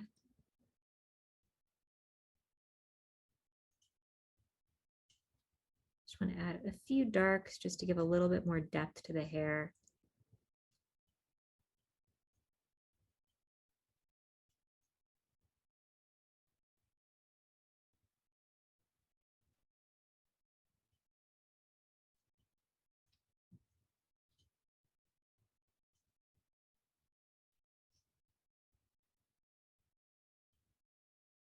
Okay, thanks, Kristen. I will keep that in mind.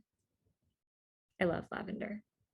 My wedding was like lavender and green themed. It was like, well, it was lavender and eucalyptus, but I like color dropped a bunch of colors from like different kinds of those plants, and those were our wedding colors.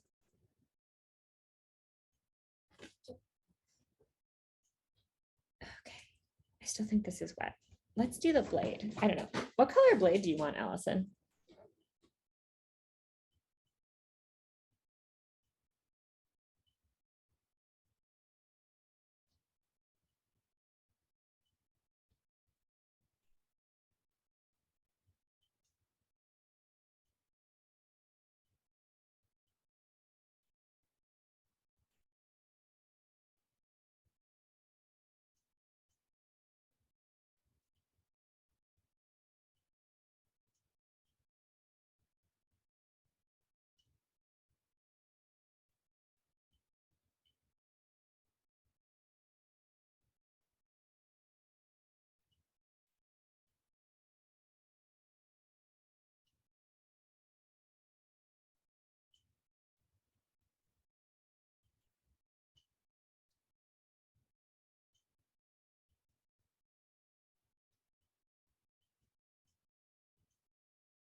Let's do like, oh, and we should probably do black pants, but we can have some colors with the armor and stuff. Since this is black, I'm going to again like just take a darker pencil and re-emphasize some of these lines.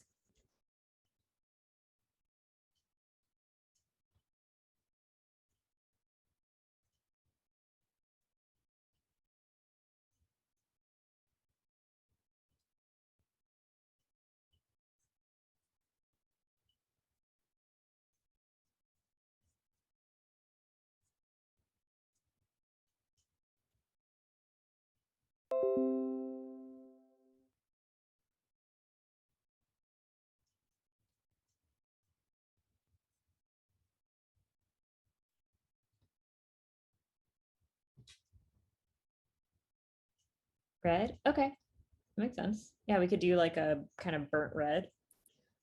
All right. Um,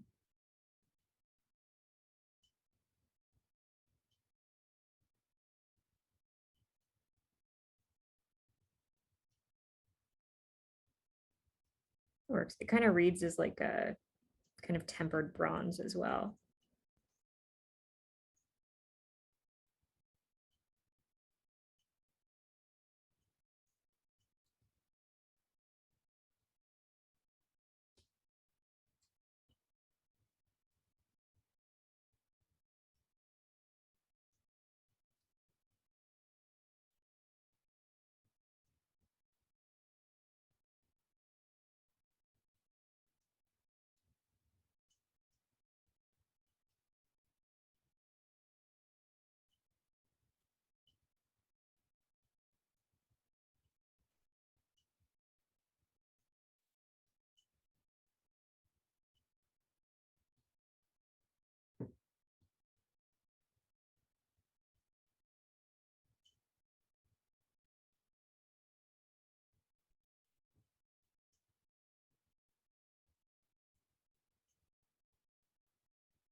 So with things you're doing big washes for, you want to do like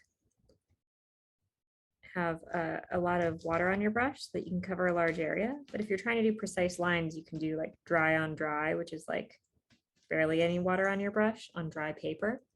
And then I can go right back in right after that because it dries super fast and I can add in some details. Just why I'm able to do this. And then for the blade, let me just add like a really light kind of tempered gray. Do like a grayish blue almost, have some contrast in there. And then I'll go back in and add shadows.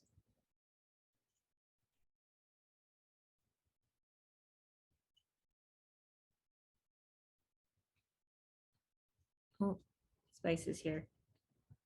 We'll see if she decides to make a camera appearance.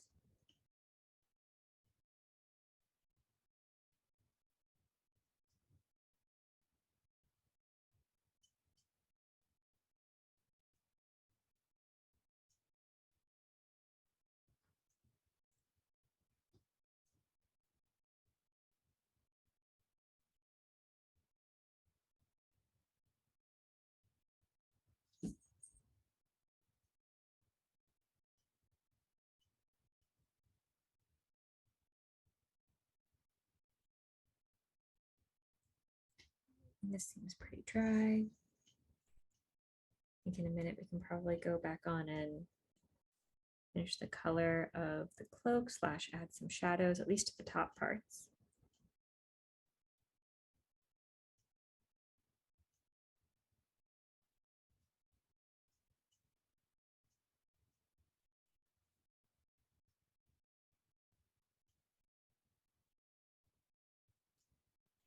And we'll pick a couple other colors as well.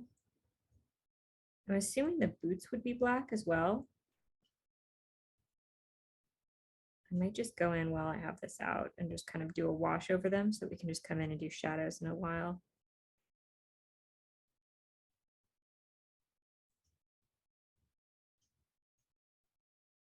And then we'll just put some brown leather and a couple things over this and add some shadows.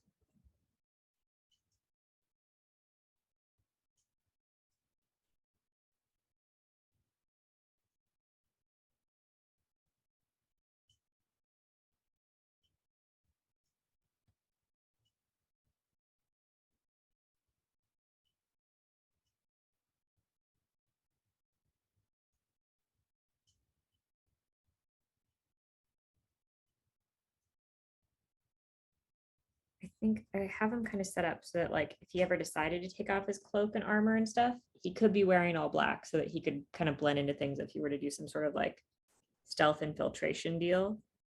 But then in order to add like some color, so he can't be described as like someone wearing all black, which is kind of distinctive.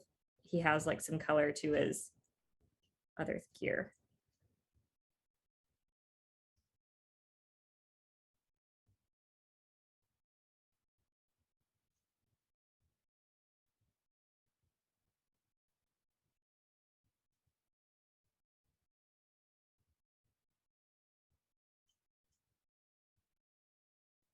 Trying to think of like how he's going to measure up next to Scoria, who we're doing next, because she's like 4 feet tall.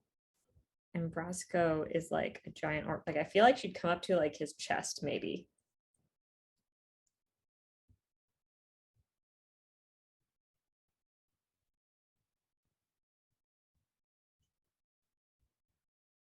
All right, now let's go back and add in some more here.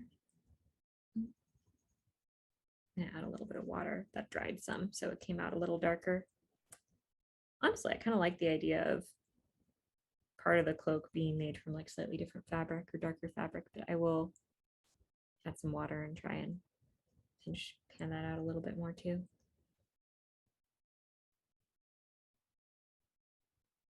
I think we're like pretty close to done with this guy. Oh, we got like 20 minutes left. Okay, great. I think we're just on time. It's funny how these always seem to work out to being like 2-hour illustrations.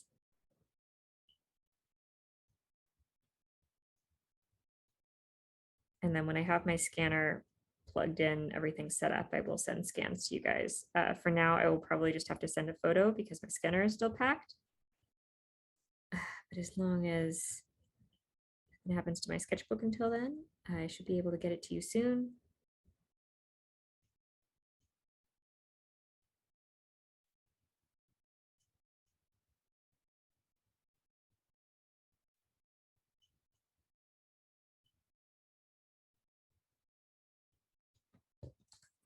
Just going to rotate this. Usually when you put the tip of your brush against something, you have a lot more brush control. And I want to make sure I don't go over the rest of his hood slash add like a deeper color to part of it. You can also already see where like some of it bled, and I want to keep it as neat as possible. Just kind of spreading that puddle out. Okay. Noticing there's like a little bit of gray here. All right, now I'm going to go in and keeping this kind of dark, which it already was. We're going to go through and re-emphasize some of these shadows. I'm going to be a little bit more loose with it than I was with the pencil.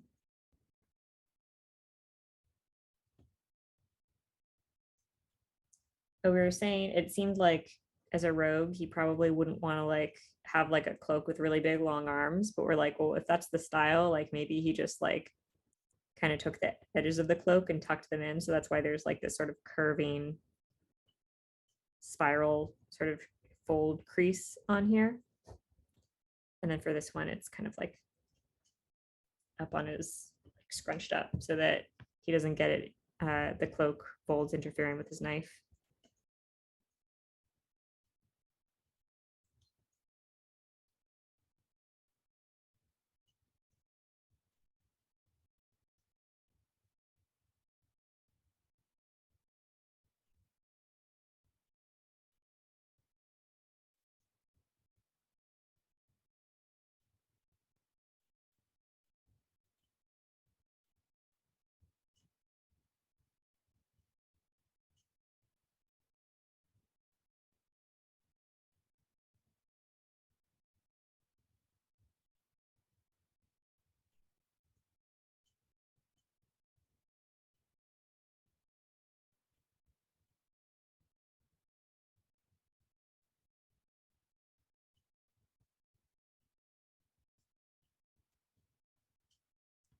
All right, I think we're good on shading there.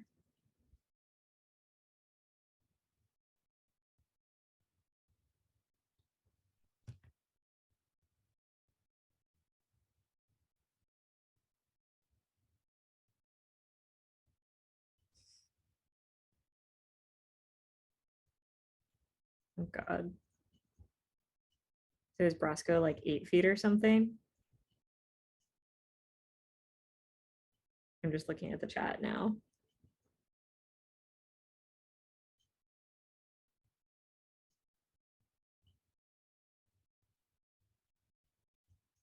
Maybe 7.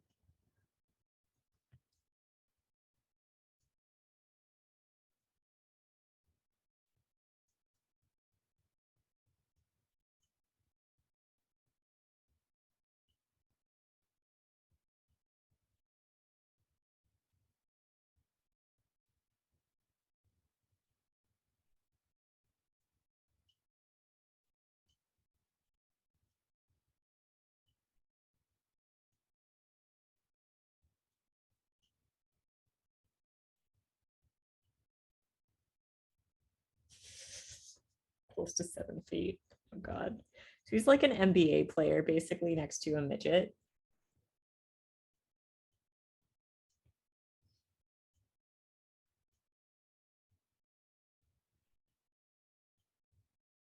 That's adorable. I feel like she could probably like ride on his shoulder or something.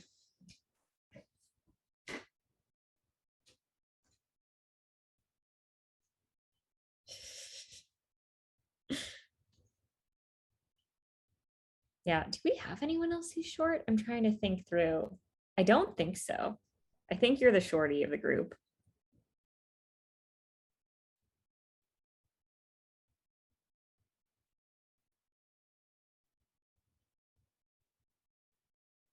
But I guess I don't have Beth's height yet. So I don't know. Maybe Beth's character will be short.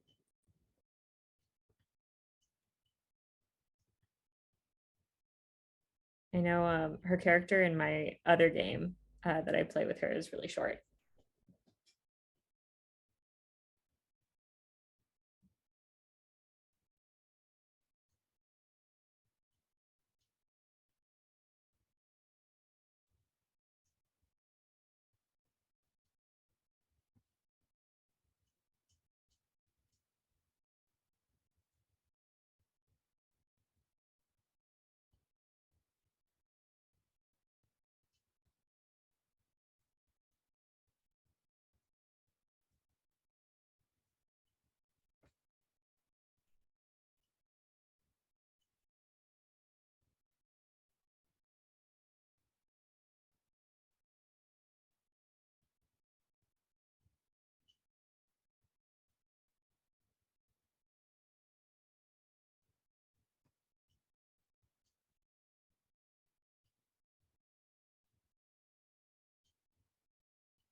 I don't think that's dry yet. I'm going to switch to doing the leather. Let's make like a nice, like orangey brown so that it can stick out. I'm assuming the pouches are made of the same leather as the rest of the belt. So I'm just going to do everything the same color and then go back and add some shadows. Oh, you know what? We need to add some shadows to the pants and boots. Let's do that next.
I think that's fine. I don't think we need to articulate it any more than that. We'll go back in and add some shadows here. I'm assuming these are like really small pouches for like thieves' tools or poisons or something. So I didn't go super big with them, but if so, maybe there are some bigger ones like higher up or something.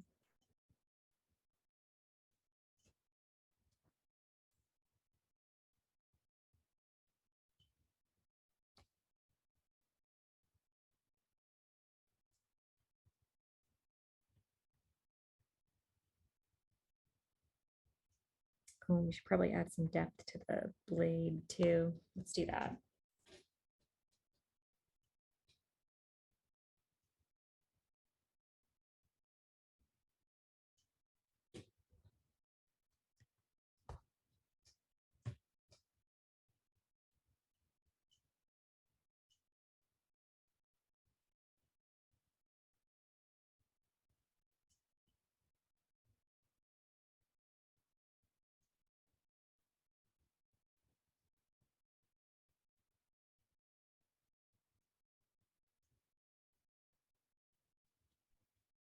Okay. Blade is going at more of a squarey angle than I had originally thought. That's okay. I was originally trying to make it like curve, kind of like the orc tusk, but it's okay. I think it still looks pretty cool. It can be a little weird. Maybe the blade is deliberately a little oddly shaped because if you practice with a blade that is an odd shape, if you lose your blade in battle, your opponent won't have an advantage with it because they're not used to fighting with a weapon like that. But if you train with like a weird weapon and regular weapons, then you can kind of be like fine either way. But it's all about like stopping your opponent from being able to use your own stuff against you effectively.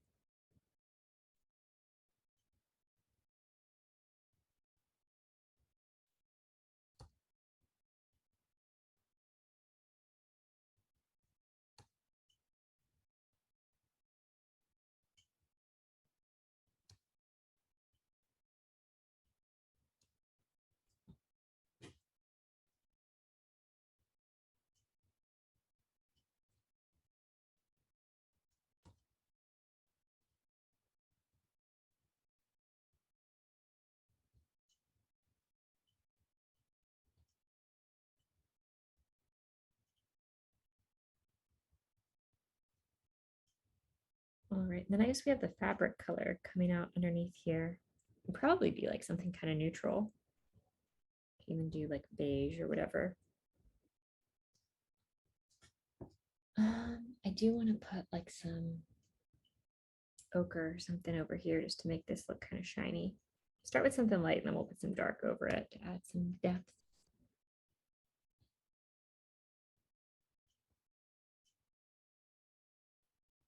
Oh, I'm glad. All right.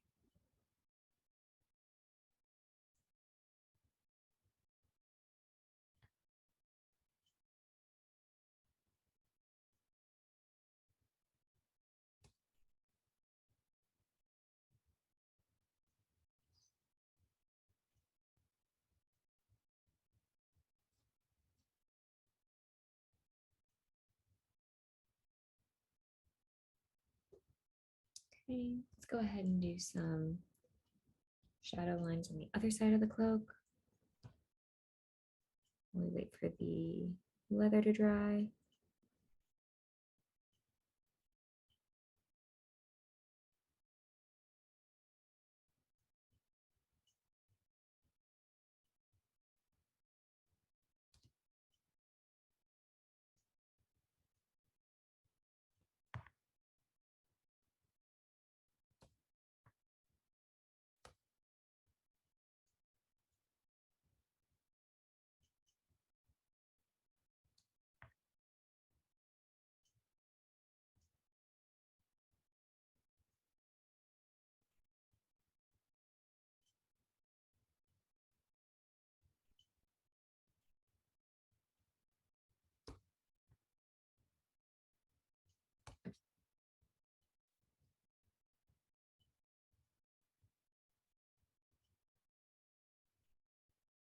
All right, I'm gonna color in the fabric over here.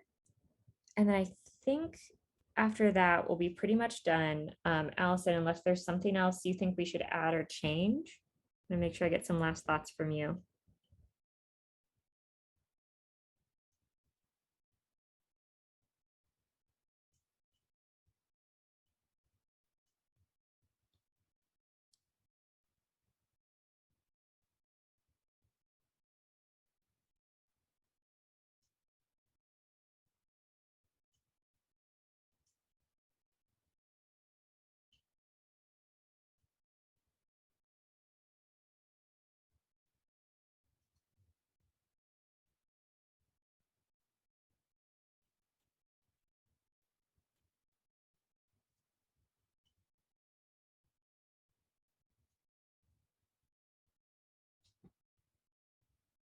All right. And I think, yeah, let's just put like some colors here, leave a little bit of shine on the felt. But apart from that, I think we're pretty much done. I might go in and just darken this leather a little bit so that it feels a little bit more edgelord appropriate.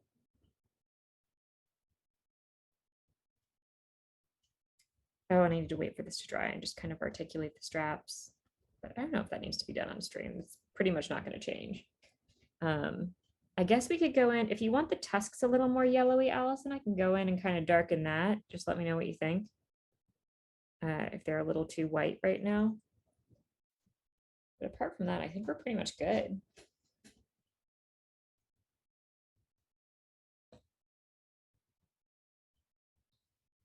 Okay, awesome.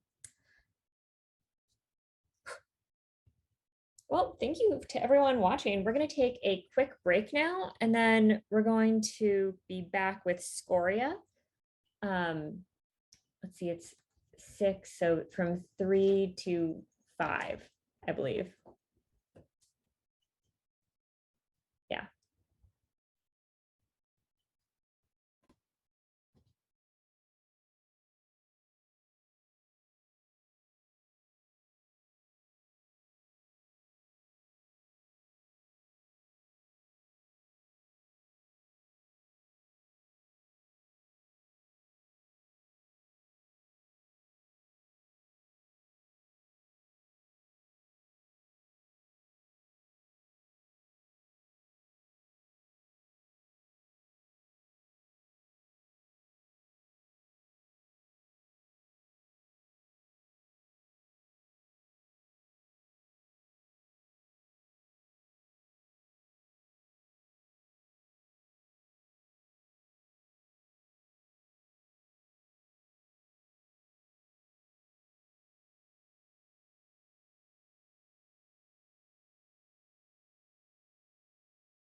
Okay. Well, I'll wait a second because I'm not seeing. Oh, there we go. There's a lag. Hello, we are back. Took a long break. I'm hoping that Kristen will be home because I know she was like going to finish work just as we were going to start. So I'm hoping she'll be home soon now so that she can give some input on the character design process. But I'm going to go ahead and start off sketching her. Let me make sure I have the reference pulled up. So let's go over her character because her character is very sparkly and extra, and I think we're going to have a lot of fun with it. So she's a fire genasi, but her like motif is like purple fire. So she's got purple designs that are burned into her skin, purple eyes. She has like hair that's shaved on one side and then like super, super long, like down to her waist on the other. Kind of like a willowy, floaty, graceful character, delicate. She's really short, but I think she's built like a supermodel from what I can see that she keeps sending me. She's described as like very seductive, sexy, secretive. She's a cleric from the goddess of luck. Let's see. She has some very specific clothing. So I'm going to start with the figure and then we'll get into clothing. Slightly pointed ears and some very specific earrings and a few other things. So I found a pose that does encompass like kind of like that sexy pose, and it has the option to do some things with the hand. So I'm going to readjust the hand, I think, and then change the face so that we can really show off some of that hair. But body-wise, I think I just really don't believe in giving adventurers high heels. I think it's absurd. I don't think it makes any sense. But I also feel like if anyone is going to adventure in freaking wedges, like this character probably would. Like she seems like the sort of person who would do something absurd like that and then give herself horrible blisters. So I'm going to kind of play up the like fun, sexy, super impractical outfit here. And she'll just be like, she has like a luck goddess as her patron. So I think she just like does things that make absolutely zero sense. And for some reason, they just happen to work out. So she's kind of gotten in the habit of like making a series of bad decisions because she's never had bad consequences necessarily, except for a couple times, which are noted in her backstory. So I'm excited to have some fun with her. Again, we'll go ahead and do full body. So I'm going to just mark off the top and bottom so that I don't go overboard with her, but kind of just sort of roughing out where her face is going to be here. And playing around with the shoulders. I'm going to give her some tilted shoulders. I feel like having like one shoulder up always feels like a little more provocative. So we're going to play around with that. So I always start with kind of like the body being center line. I want to make sure that the character is sort of fleshed out in a way that they look believable before we add anything like fun or extra on. Thank you to everybody who waited so long. I'm sorry it took so long in between streams. We're still aiming for about a 2-hour sketch. So we should finish around like 5:20. I'm on the East Coast now, so I keep having to like count backwards in my head when I talk about times. I'm figuring out where her waist is, and then I'm putting the elbow like halfway between the waist or the elbow at the waist, and then halfway between the kneecaps and the hips should be where her fingers end. So I'm going to give her like a cocked hip. This is called a contrapposto pose, where one hip is cocked and one leg is down. And I want to make sure I curve her a little bit just so that she feels like a complete rounded character. But let's play around with, the pose looks sort of like this, but I'm sort of upping it and having some extra fun with it. I'm also giving her really long legs. And even though she's super short, I feel like she's going to be built like she's kind of tall, which means that her sitting height is going to be shorter than normal, which will be kind of adorable, actually. So when you're drawing like fashion models, they actually have an extra head of space, and that head is all added to like the calf down. So I'm going to draw her a little bit more like a fashion model and give her like some extra calf height. I can buy her being like having like slightly different proportions because she has some really mixed heritage. I don't want to give anything away about her backstory because I'm not sure how open she's being with it, but I can kind of buy her feeling a little bit less human. I'm gonna give her some like stupid fucking heels that make absolutely zero sense too. Because I just feel like she's one of the few characters who would fucking do that. That, and then let's pull one leg out. And then the other leg or the other hand, I feel like would be over here, but I want her to be holding a coin behind her back because it's sort of the symbol of her patron and where she gets some of her luck from. She has a coin necklace, but I want to like be really overt with her being kind of like tongue in cheek with it. She seems very like capricious and sort of sly. I will check the chat. Kristen, if you're here, feel free to chime in if you want to say anything.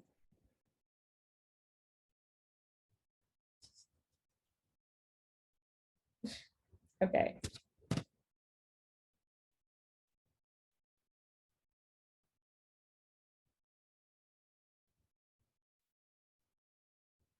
All right, well, if we don't give her heels, I'll at least like have her on her tiptoes like she's trying to be even taller. Okay.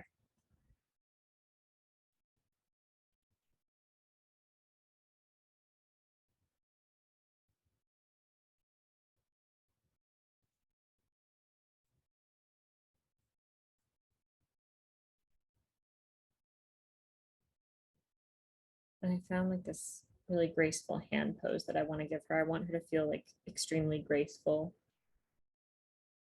I actually haven't looked at her decks, but I just have been kind of picturing her as a graceful character. Um,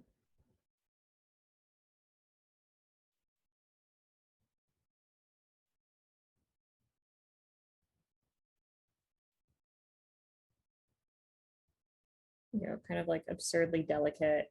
I kind of like that she feels a little bit spidery almost. Not spidery, but you know, like sort of elongated limbs. I think it kind of fits the like fairy vibe she's given off. All right, so pulling this down. You always want the shoulders to create like a straight line. So you don't want a shoulder to be here and here unless you're deliberately pulling your shoulders up and you're doing an unnatural pose. Naturally, your body is going to sway either one way or another. And if your shoulders are relaxed, they're going to create a straight line. So I'm making sure that line is straight because if I want to create a confident character, she can't look too tense and I want her to feel relaxed. All right. I don't think she said anything about the character having big boobs, so I'm going to give her kind of normal sized ones because I just feel like it's too inconvenient that way otherwise. I know she has like this corset outfit that she wants.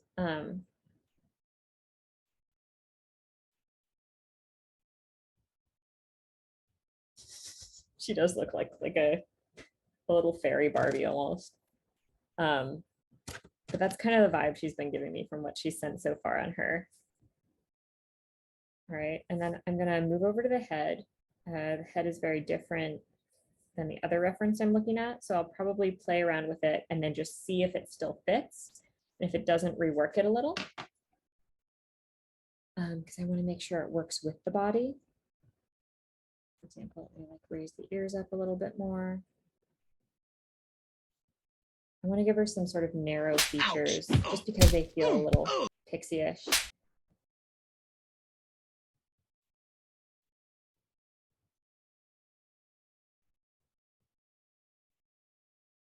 And she seems like a very dainty character. Yeah, I kind of like that. Okay. And then pulling her hair to the other side, I think if we give her like a scalp like this, she can have like part of the hair coming over here, and we can have like a really nice long sort of like thing of hair in the back over here, like she wanted it. And then I think from one side, let me pull up that hand reference I was looking at earlier. Gosh, she sent me a ton of reference photos, so I'm kind of cycling through trying to figure out what I picked out for her. Okay, here we go.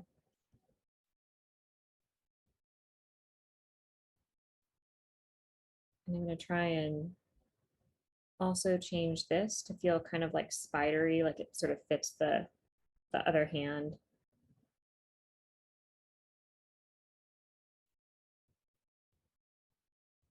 And all you have to do to do that is like make the fingertips come to points and make them thinner than they should be. There's also usually like a kind of arc in the fingers. So if I plot out that arc, that'll tell me where like the different characters' joints are coming to.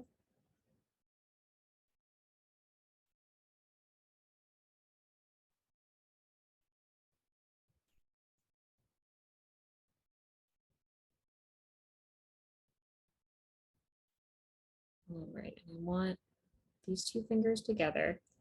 Oops, probably not that thin. And I want these fingers to have like a coin held between them.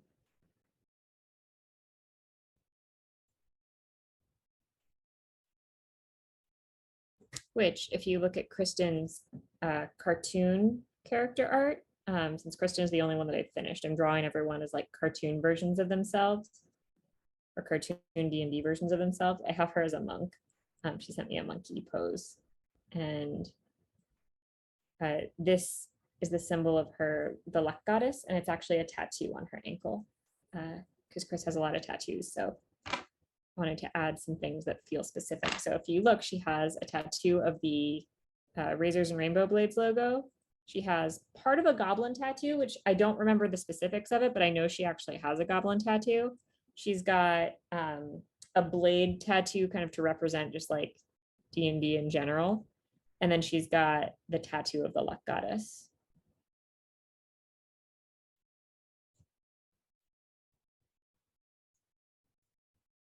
All right. So I feel like her body's going to be a little bit more like that then.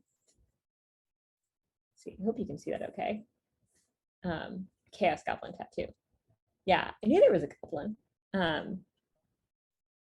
And then I know that she has like a coin necklace with the same symbol. She said it was like just barely showing through her shirt. So pull that out. I do have, because she's such a sparkly character, I brought out my gold watercolors and I wetted them. So they should be like ready to paint with by the time we get to the painting stage, so that we can play up some of that sparkliness. And let me go back to the face. I want to kind of block in the face and make sure we have a face that we're happy with before we move on to the rest of it, because she's such like a sort of sly, mischievous, fun character. Slightly pointed ears.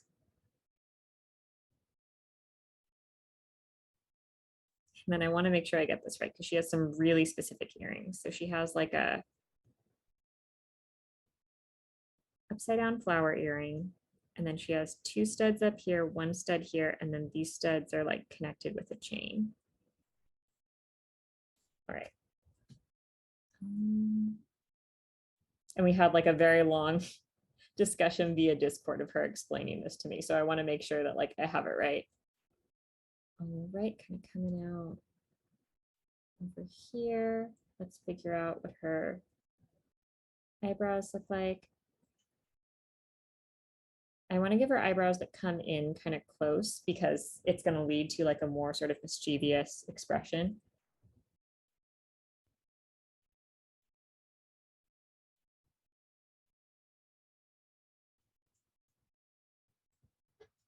Like that. Let's pull the nose out. I'm going to change the nose from the reference I'm looking at, and I'm going to have it to be a little bit more upturned. Say, I just kind of picture fairy noses as being like a little bit more cutesy. All right.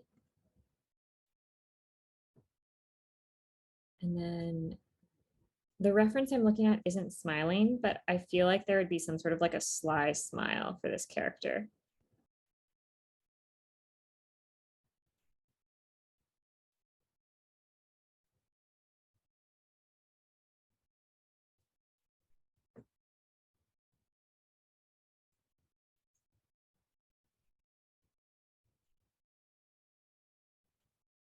I'll just kind of round that out to make her feel a little bit softer. And let's put the eyes in.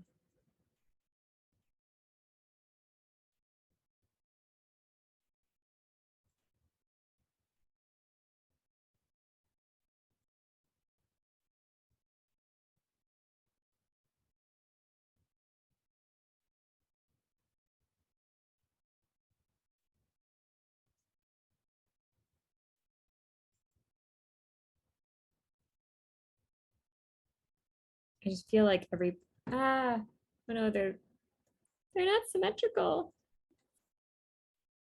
I'm gonna redo that one. I don't like that one as much.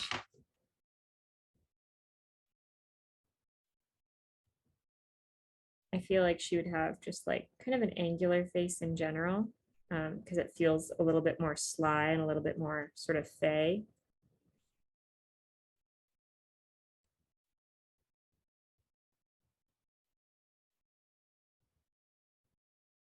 There we go. I kind of like that.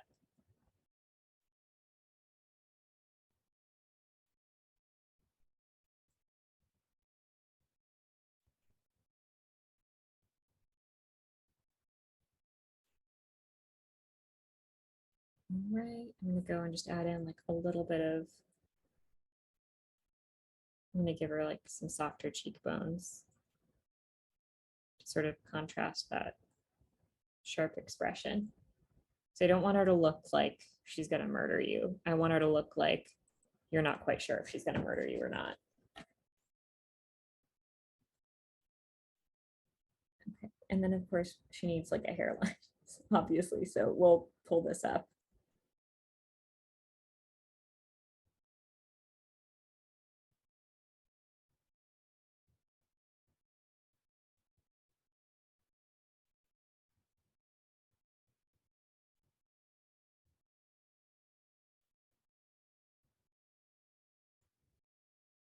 All right, and let me look. She sent me like some reference for like this fiery hairstyle she wanted. Oh, it's basically just regular hair. It just glows. Ooh, glow effects are so hard to do with watercolor. They're really easy in like Procreate and Photoshop. But I think there's a little bit of a wave to it just because it's like supposed to be kind of like fiery, imitating fire. I'm gonna give her the aerial swoop just because I think that's so fun.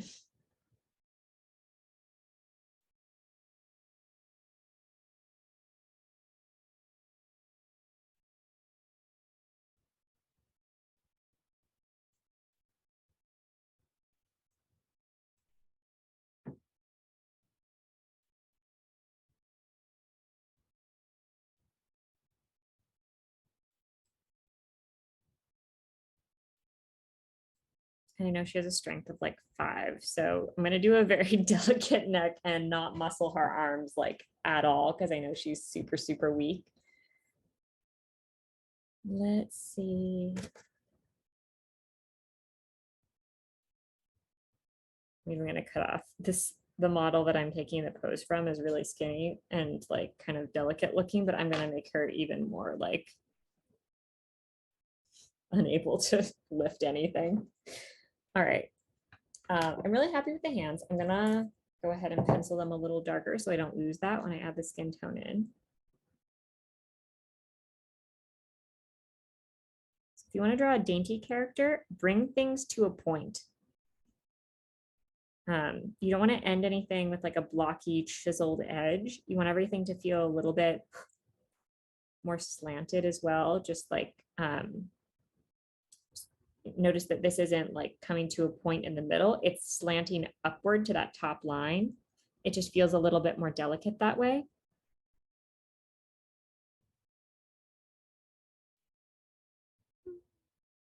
So for example, like I'm drawing this line straight and then I'm slanting the end of this finger up to come meet the straight line. Because if they come together into a point, it's going to feel like she has like sharp fingers. But if you bring one finger up to sort of like meet a line at an angle, it's just going to read as like a very delicate finger.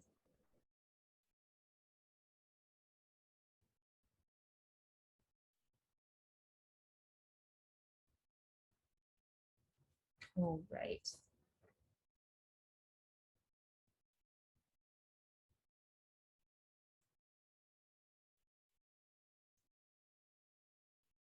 Worried her eyes won't look super purple now. So I've darkened these in, but I guess I can go over with like some opaque purple or something. I'm gonna darken her upper lip too. And just have that bottom lip a little smaller. We'll sort of like give her some shadow under her cheekbone. Notice that this cheekbone curves outward. If you circle around, your cheekbone should match. Usually the place where your brow changes angle, that's about where you're going to get some shading on the side of the skull. There we go. I'm getting kind of like a Shigo vibe from Kim Possible, actually, and I love it. Okay. Now I'm going to go through and let's take a look at the clothes that she wants, because I know she has a very specific clothes order. So reading it out loud, she wears a purple leather corset / bra, thigh-high purple leather boots, a sheer drapey high slip backless dress, in a lavender color with an attached hood. Okay, so she doesn't have a cloak. She just has a hood. I feel like if she wants to show off this back thing though, the hood would not have a cloak. Or the thing would not have a hood. Unless she wants to be like wearing the hood. I'm gonna make an executive decision not to do the hood because I want to see her face and hair clearly, because she was really specific about the face and hair, and I feel like that's going to cover too much of it. But we can just say that she has an attachable one. Okay. Purple burning symbols cover exposed skin. She has a septum piercing as well as a bridge piercing, black ring and black balls. Okay, great.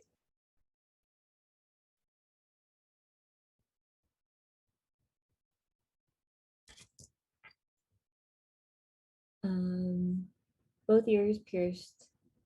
Okay, we already did the purple flowers and everything else. She said it's dangly, so maybe the purple flower will be like here, and then there will be like another flower underneath it. All right. On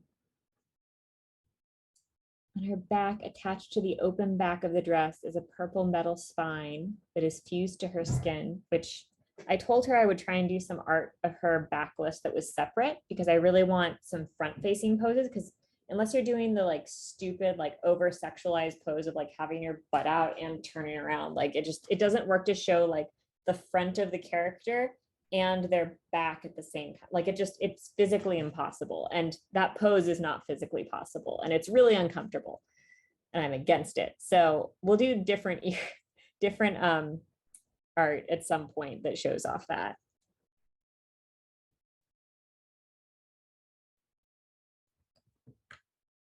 All right, her ears are slightly pointed. She has purple playing cards that she keeps on her that she can cover and fire from her burning hands cantrip that she uses for distance attacks. That's cool. Maybe we'll stick them in like the top of her boots or something. And she's just in general described as seductive with the hair and face that was already described. Okay.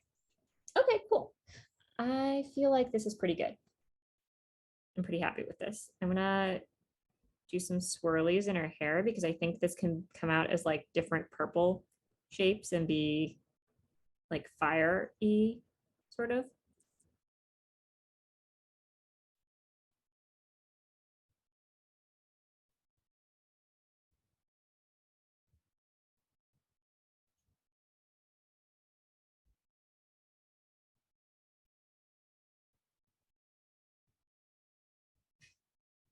All right, we'll keep it like that. I feel like the top here could use some work though. I'm not really happy with that yet. This has to come up and around in order to make sense. It was not really drawn in a way that made sense before.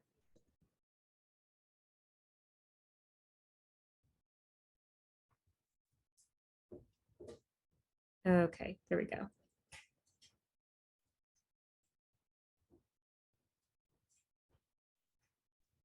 It makes more sense. We'll keep it like that. All right. Oh, the hood is separate on its own. Okay. It's fused to the dress? Okay. Well, I'm glad you like it so far. I'm going to leave off the hood just so that we can see everything else better. But I love the hood reference you attached, and I'm sure we can use it in like another piece of art. So going through, I have, let's see. First of all, let's start with the boots. Those boots are, no, what? No, that's dumb. Let's start with the dress. The dress is probably going to cover some of the boots. So she has 2 slits in the front of the dress, and she sent several pieces of reference where I can see that. So I think we'll do probably the dress, the boots, see what skin is exposed, and then cover that in like the sort of runes. So she has a couple different indications of what she wants, but I want to make sure that we get that corset top because that was really specific. So we're going to pull that over and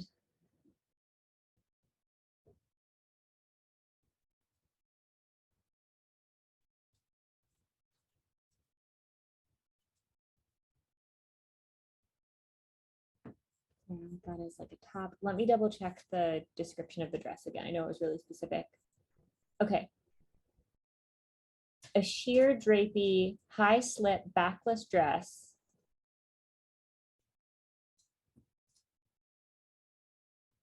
And a corset bra combo.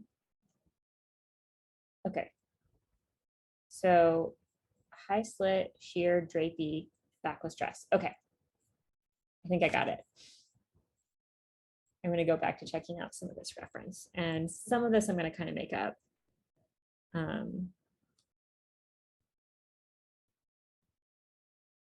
But I do feel like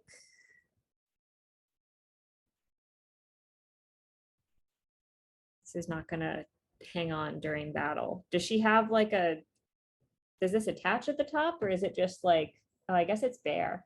Okay. All right. I guess it's just magic. All right. Let's pull this. I really like fabric that sort of like pushes in different directions. So let's give this like a little bit of asymmetry. You know, it might be nice because, I mean, of course the dress is going to have pockets because every dress should have pockets, but she could have like some asymmetry here and a little bit of a fantasy sort of like belt almost. And there could be like some holes in it. So maybe within here, she's able to like store like a couple pouches for components for whatever she needs. And it's built into the dress.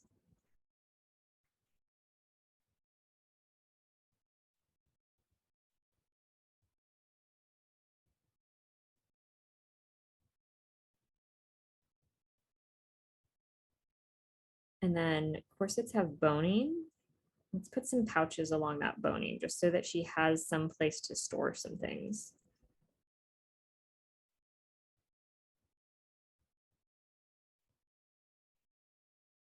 So I'm going to put like a couple slits here with like dotting, and I'll put like one little potion in here. Maybe a couple potions. Just to show that like she has a couple things that she has. So she's not like, otherwise I feel like she's really not dressed to do anything. Right,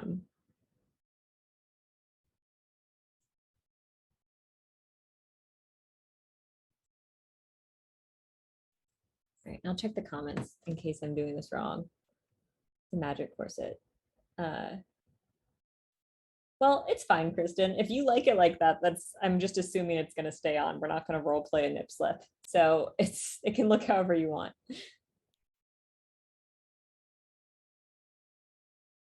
Okay, and then she wove strings through the metal spine. Okay. All right, so kind of RPing this. I'm trying to think of like what makes sense utilitarian wise. Like maybe there's like something in here and then the other slits are a little bit more drapey, almost like a cloak edge or something. And kind of play around with like something kind of, I mean, I just love flowy things, but like maybe something like that. Kind of trying to look at the dress. I know you sent some reference, but I also don't want to like copy stuff directly as much. I want to add like my own flair to it as well. I mean, if you want to do that, you can. It's, I'll leave it up to you. I'm not going to tell you that happens to your character though.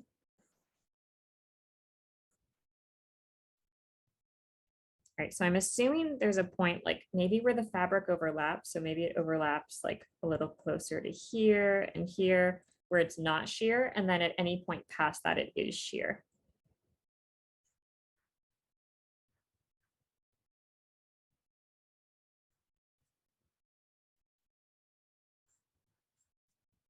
I'm assuming this is just happening like magically, swirling in the wind. She doesn't strike me as a character who really pays attention to the laws of physics.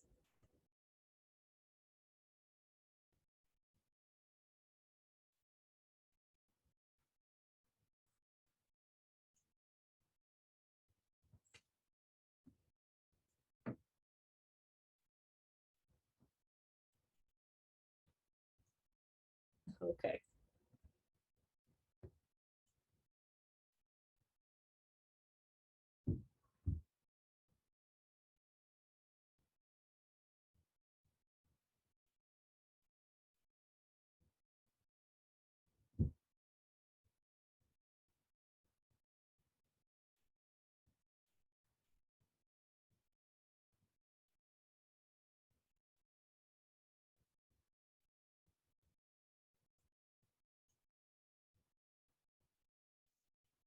Okay, so I'm assuming it's something like this, and then we'll have her like be able to show off her boots.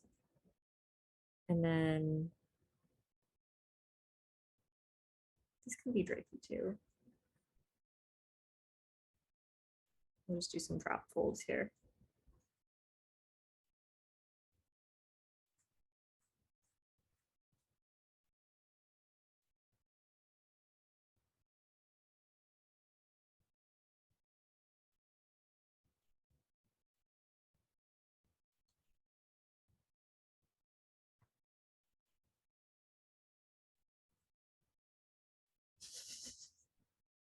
Feel like everyone else is like decked out for battle and she's just like ready to go to a party or something.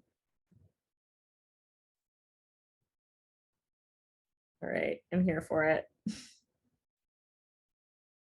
Why not? Although she will fit in, I guess, more as a politician. And then I see you have like some things that feel kind of strappy, but I don't know where. I know you have some leg straps in your reference or some like arm straps. I feel like this is, oh, maybe it's just not as strappy. Um, that's fine.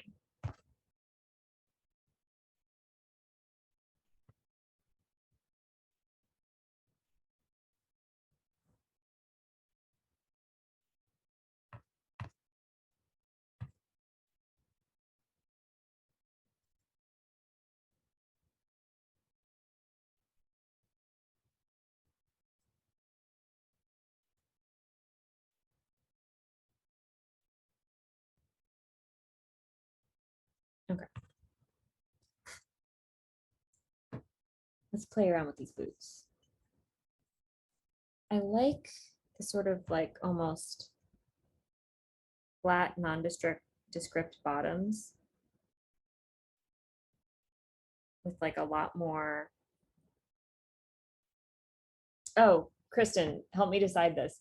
I was saying like, I think she like, I get the feeling that she would like be wearing heels and like, I never put adventurers in heels, but like, she's just giving me vibes of someone who would wear something absolutely impractical that makes zero sense and like it would somehow work because she's so lucky.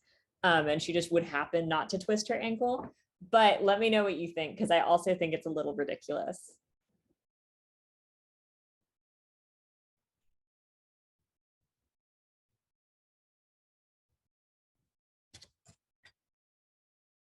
I'll wait for your answer and I'll just start working up here.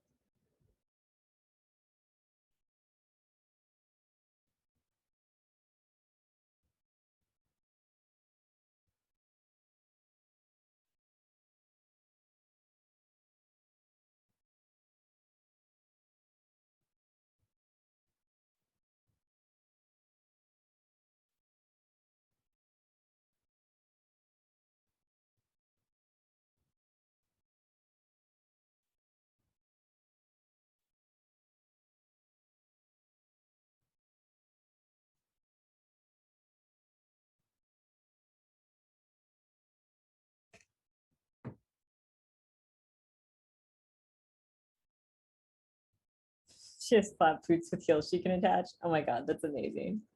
Okay, we'll have some fun with it. Just attachable heels. I love it. Maybe they also have like knives in them or storage or something. So they're like somewhat functional at least. But I'm gonna give her. Oh God. She was so impractical next to like Brazo. I love it.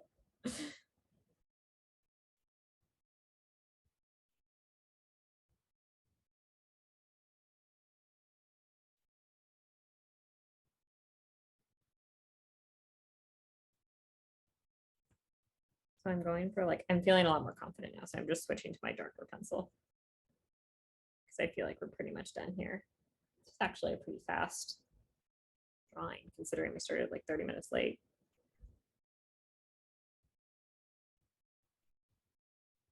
Nice. Okay. All right. And then I love all these different boot references you sent me. This is awesome. So I see, wait, I know you sent 3. Let me find the other one. Oh, okay, lots of laces. All right, let's see. Let's see what works. I feel like, I don't know if I want to add a ton of laces because I kind of like the smaller details up here. And I don't want to focus here and on the face, which all feel small in detail. I might just like,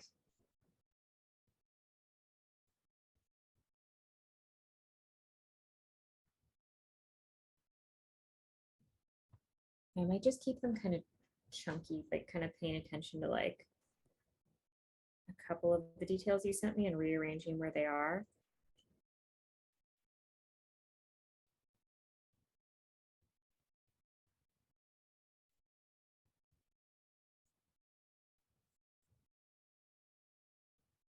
Oh, and she has these cards. So let's put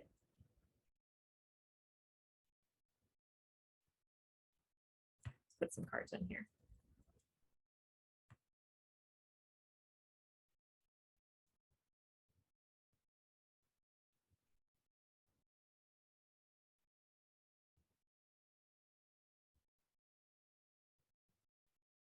She can pull those out if she needs to. A few in here too. All right.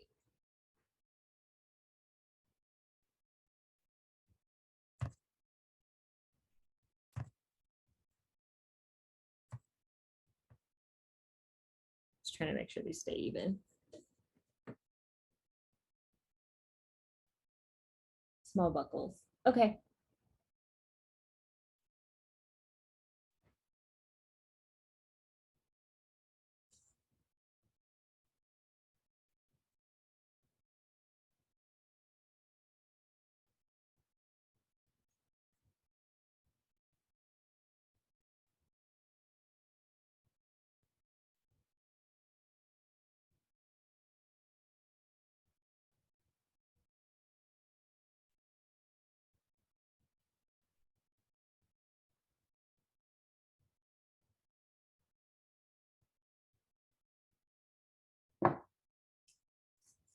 I absolutely love these. They're called DUX or Dux Alvin pencil sharpeners, and they will sharpen your pencil into like the world's sharpest point. And if you're doing really small stuff, like I like to do, they are amazing for just keeping like a really sharp pencil tip.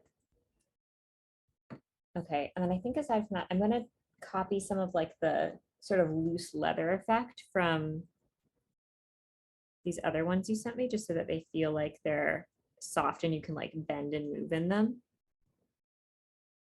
But aside from that, I'm gonna keep it pretty like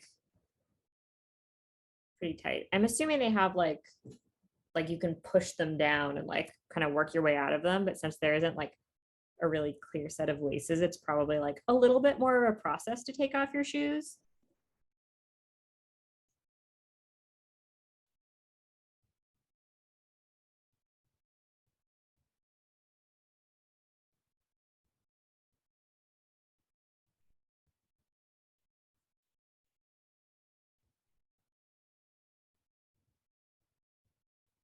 And then once we have an established look, I am planning to do like other art that shows off her spine or something like that. Or maybe if we have like a really funny scene, we'll do like a single comic page or something just something a little simpler that like will show off other angles as well.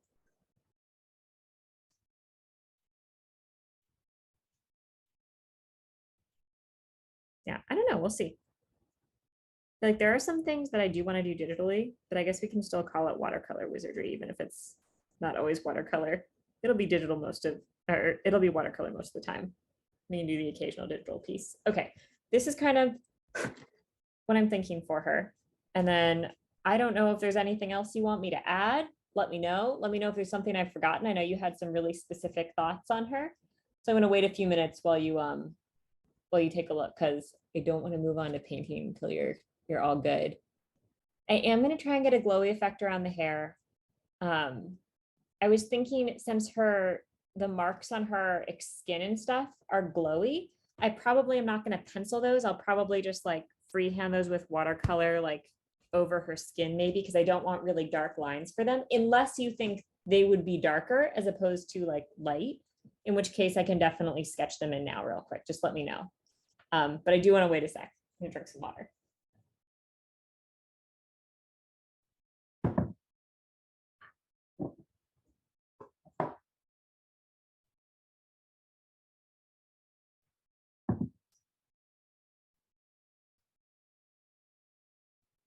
Okay, awesome. Let's go ahead and start painting. First of all, I'm going to mix up a skin tone. I know you said she was pale, so let's mix up something kind of Caucasian.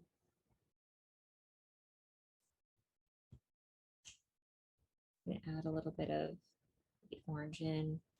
Just give her a little bit of color, because I know she spent some time in the swamp and out at sea and stuff. She's got a lot of tasks going on, so maybe she's got a little bit of a burn or a little bit of a tan, but we'll keep her pretty pale. Just not like lives indoors porcelain.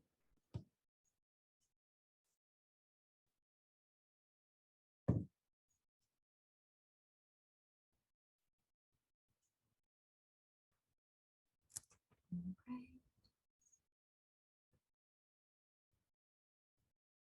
Just adding some extra water so that this color will sort of peter out, so it doesn't stay this intense of a peach. But if I add a lot of water and I spread it throughout all of her skin, it's gonna be pretty pale.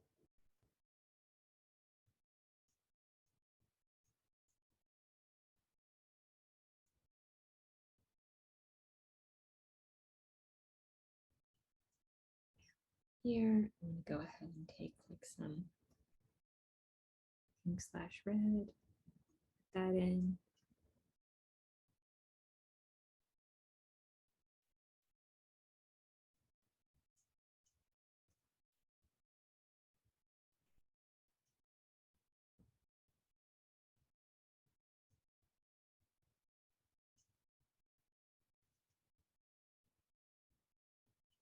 Just go around her necklace, and I want to add a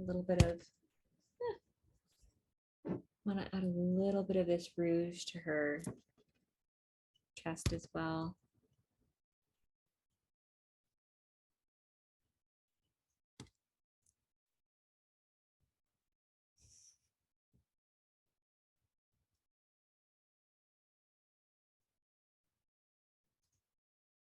Yeah, I'm pretty pale too. I guess I spend more time in the sun though, because I have a dog that I have to walk. He's really high energy.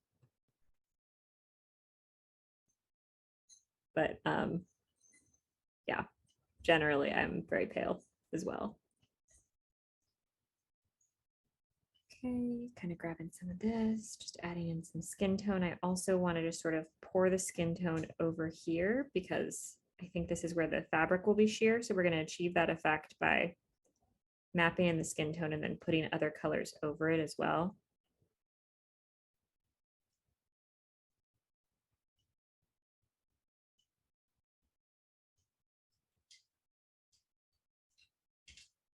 And then I'm going to put this over her shaved hair, and I'll do a wash of purple over there just to show that she shaved her head, but I want to show where her hairline is.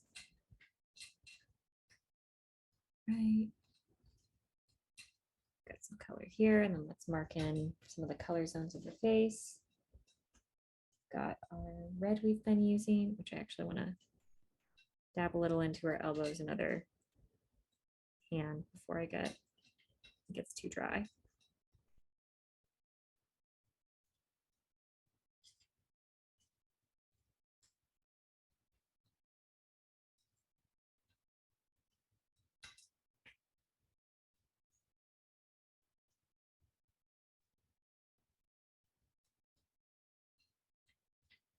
With paler characters, you generally want to paint in more of the undertones of their skin, so more blush, stuff like that.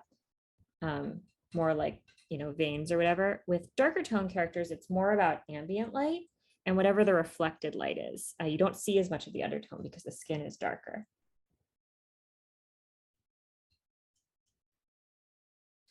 Do a little bit of a shadow here. I might add a little gray purple in, just to kind of enhance it, make her cheekbones look sharper. Add some to her neck. We'll go back through later and we'll sort of continue adding this in. And then we want like some yellow ochre, but she's so pale. I'm going to go a little brighter with that. Over her forehead, it's more of a yellow color zone. And go back and just touch in some areas over there to her ear to pull it out. I think that's pretty much it. For the skin.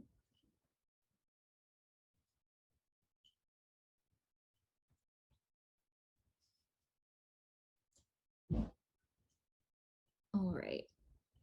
And then we need to go through and start coloring things in. So I guess a good question to ask would be, is there anything she's wearing or has that is not purple?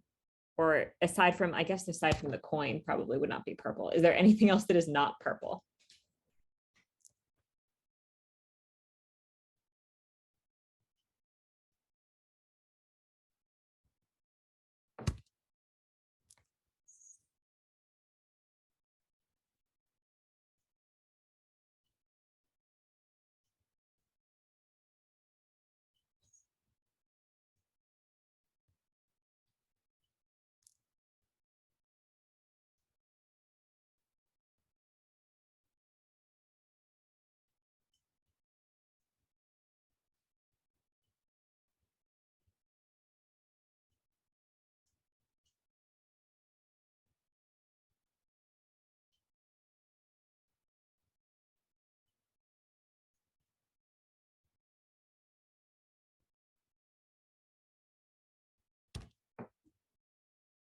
Black and silver accents on the buckles and some black worked in. Okay, gotcha.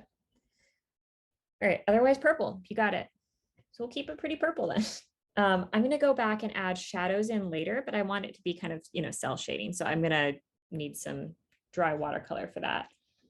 I did put a lot of extra blue and some like warm blues and some cool reds in here, anticipating a shit ton of purple, and that is also extremely saturated. So I am prepared for all the purple. I think you said her dress was lavender. Dress and boots are lavender, hair is darker purple. Or maybe boots are dark purple.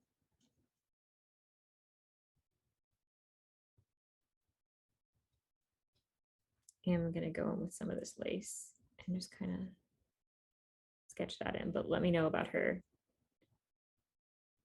boots versus dress. I'm pretty sure you put lavender dress, but I can go back and check too.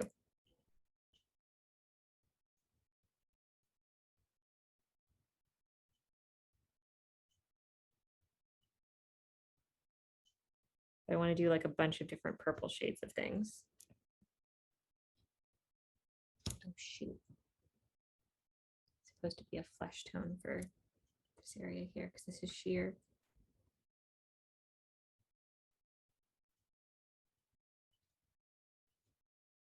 Okay, dress lavender. All right.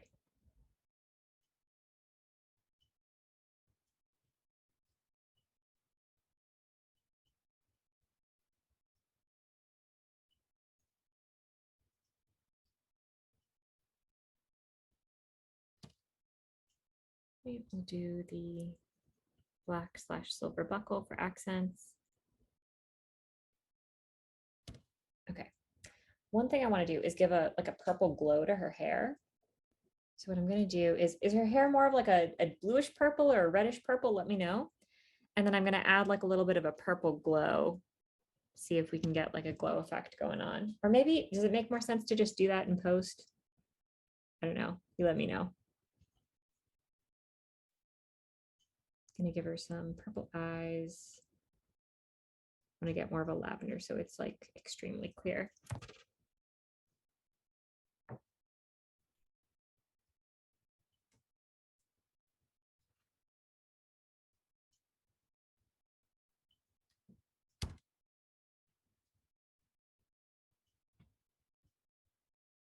Boots are darker with all the walking. Ooh, that's cool. Maybe we can have like an ombre like of dark to light. Okay. Let's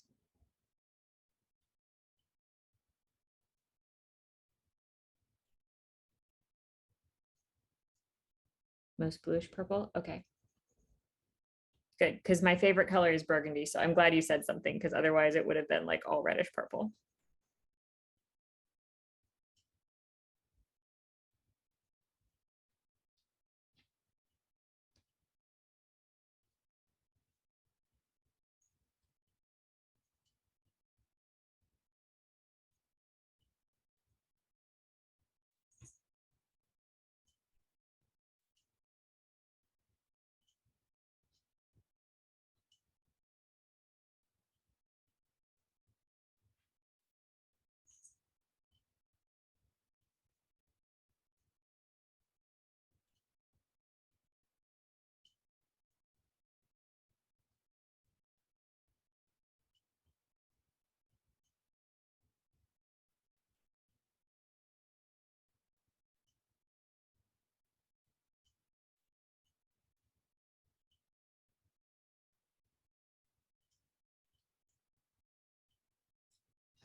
Okay. And then we'll do like a really pale lavender for the top. And that can kind of match the dress.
Okay. And I'm going to go back to that burgundy for the lace.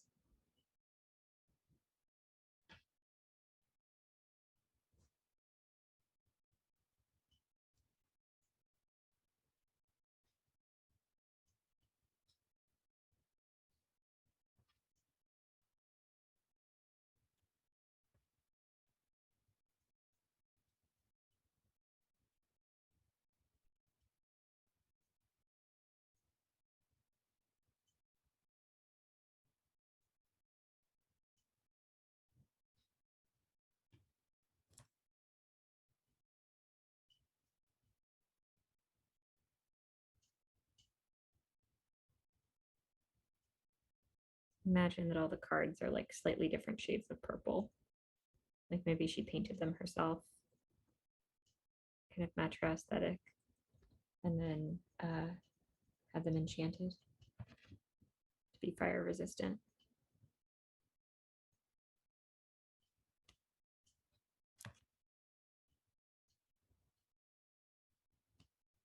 Okay.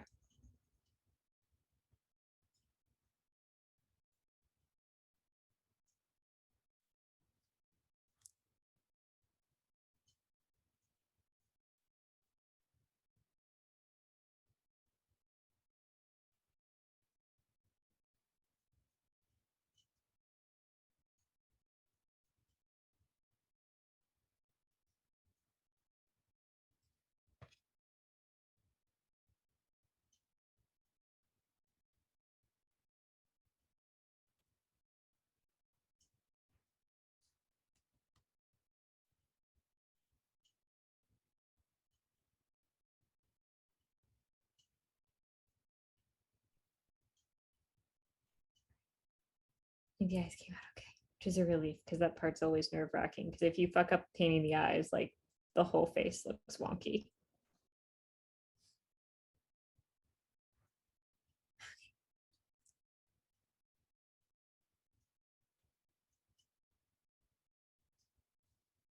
No, well, I guess that looks kind of black actually, but it's dark purple, I swear.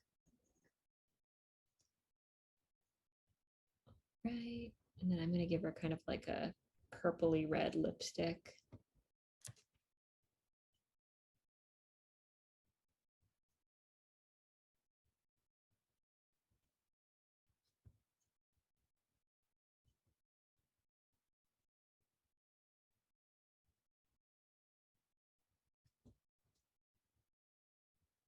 All right.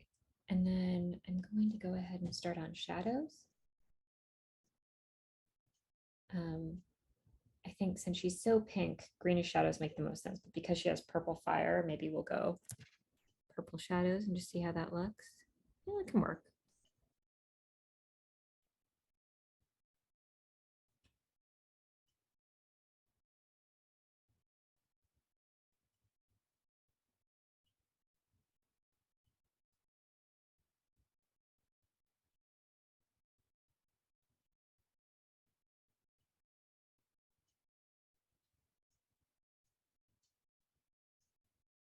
Promise I'll blend this in. Looks a little weird right now, but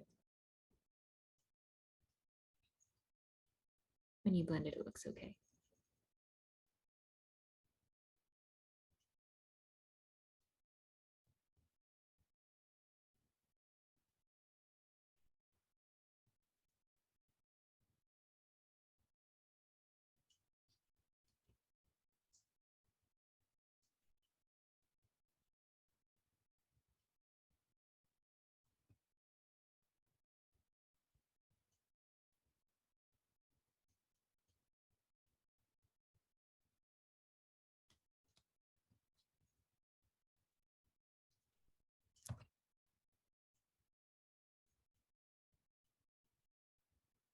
Okay, I'm going to take some purple and just sort of gently place it over her hairline to show where her head is shaved, adding some water as I do so it feels like more of a wash or a buzz. And then we'll go back in and play around with her hair later. Do have some gold here left over from when I did paintbrush and fuckboy. So let me go ahead and just use some of that on the coin. We'll mix that with like a ochre I have over here so it fits in. I'm assuming this is a gold coin, so put that in here and here.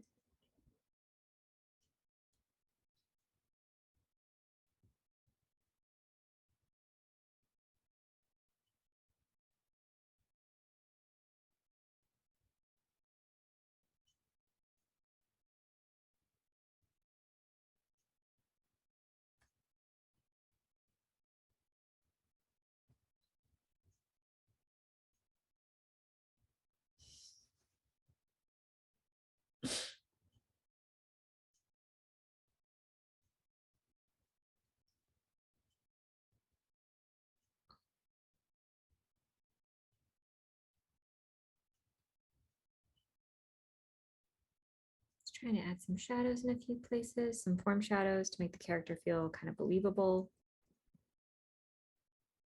But also it's a cartoon, it doesn't have to be like fully rendered out. So I think we're pretty good there.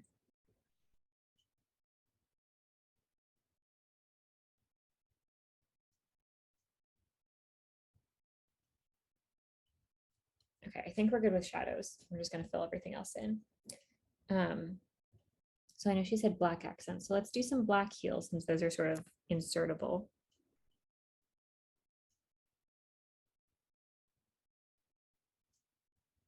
They kind of blend in with the dark purple a little bit, I think, on the stream. But when you scan it, you should be able to tell the difference.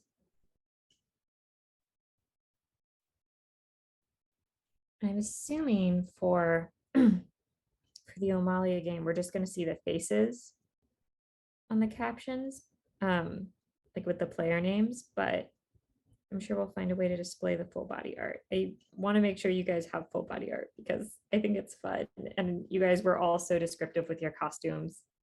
Not all. I mean, you and you and Allison were.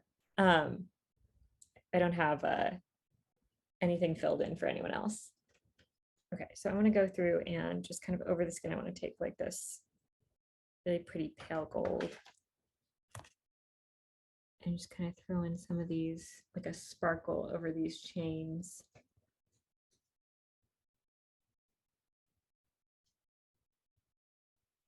Just to feel like a really delicate necklace. Just kind of gently dabbing some sparkle over here. All right.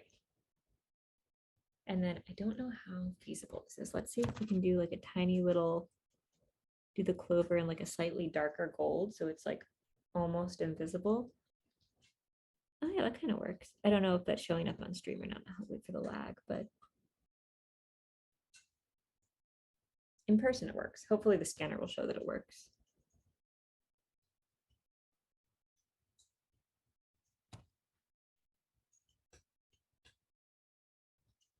All right.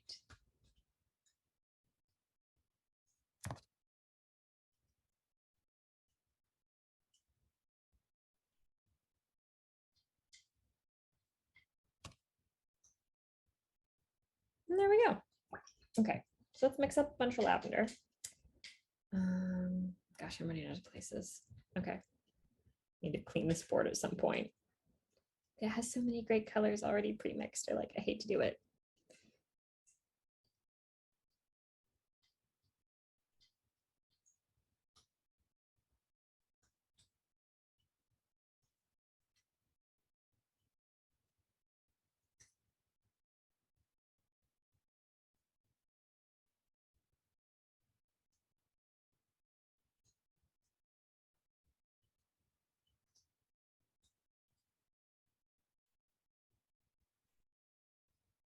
Just kind of going back and forth, trying to pick like a good balance of red and blue. Okay. All right. Drop my paintbrush.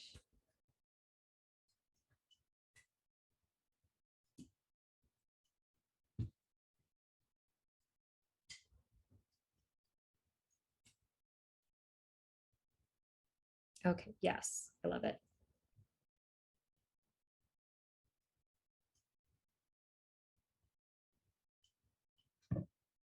I'm just going to take this color and spread it everywhere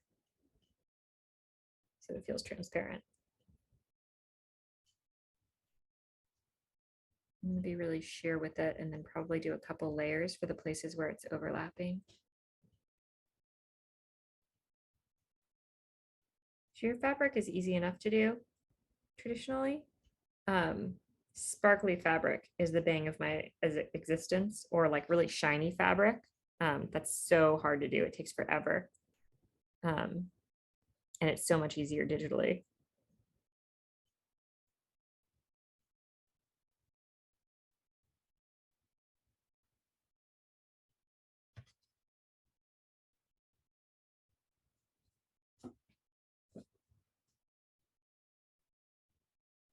But sheer fabric, you just kind of like do a ton of layers in different spots until it feels like it's like they overlap in certain places. But since watercolor is already a transparent medium, like it works out really easily, so you don't have to put a ton of effort into it.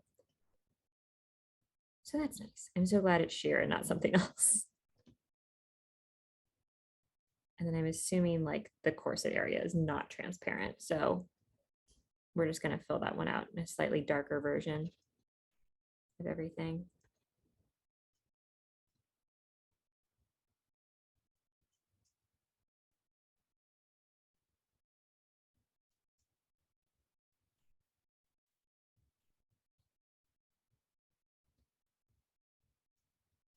So we're going to start off by just going over all of this, regardless of where the lines are. And then when we go back in, we'll pay attention to the lines, and wherever it overlaps, you just add extra washes.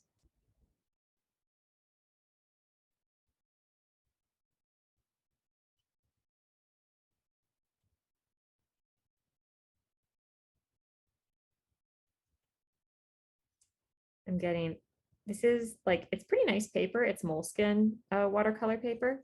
And I love Moleskine just in general because like they have those hardback, like really nice covers. And I like the size. I think this is like the, what is it, 5.5 by 7.5 or 5.5 by 8 or something. Size of Moleskine watercolor. However, the fabric isn't super thick. And if you're not like a super water heavy artist, which I'm not super water heavy, generally I have like a couple washes that I'll do for a character, but like generally I use a ton of dry on dry. So it doesn't matter that much. But when I do have washes, it just buckles so much because it's not like a really heavy cold press. When I say heavy, usually like paper weight, like 140 pounds, 70 pounds, dictates how the like how water absorbent or like how thick, how many layers thick a paper is. So the higher the weight, like 70-pound is like a sketchbook and 140-pound is like thick watercolor paper.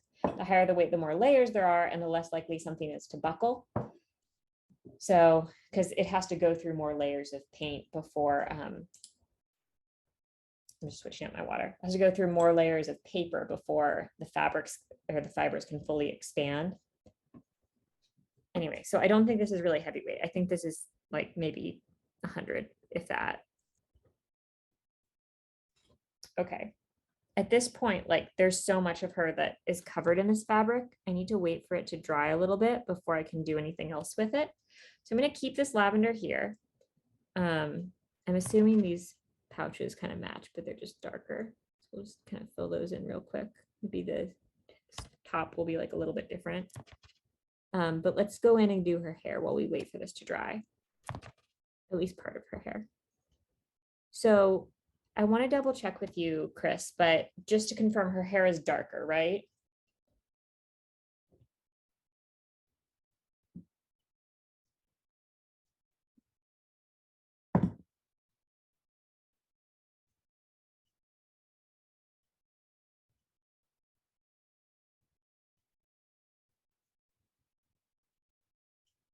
Just going in the areas where there are little spots that are still white, which is easy to miss with a big wash, especially if you're getting close to a bunch of things. So I just want to make sure it feels a little bit more pristine.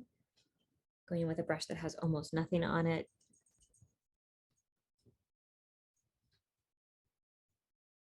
Darker purple with some black. Okay. Let's try for a glow effect. Why not? Okay, so go ahead and put together some flame reference, stick it over here, add a little bit of white. Okay.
I'll try and pick like a couple areas of red to sort of change the hue of the glow.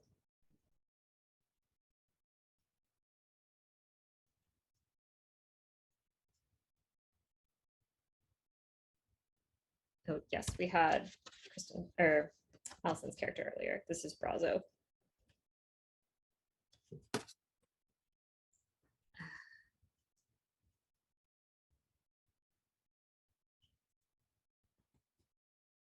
Okay.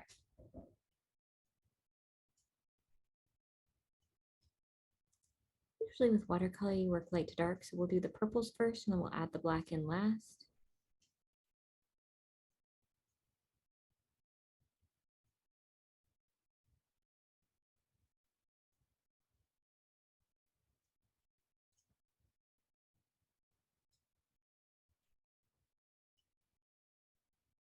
So I'm going to kind of cover the chain here.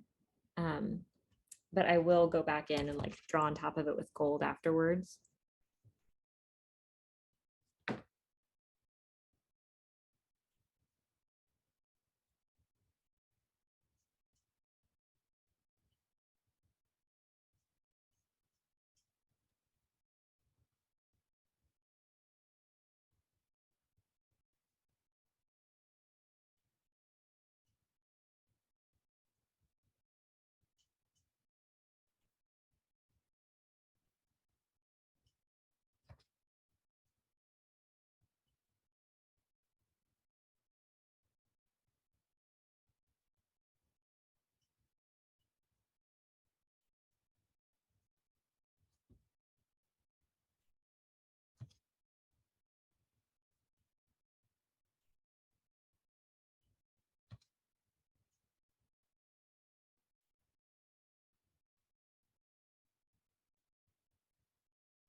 All right.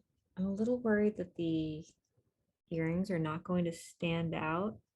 So I'm going to go over them again with like lavender so that the dark hair will have them pop. And hopefully that will help.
And then I think with this one, I usually it's fine, but I think since there's so much going on with her hair, when I finally do get my scanner up, I might play with it a little bit in Photoshop and try and really like pull up that glow effect a little bit with some color dodge before I send it off to you.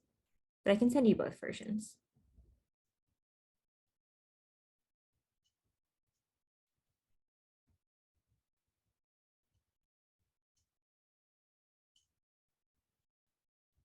And I think the rest of that will probably be black.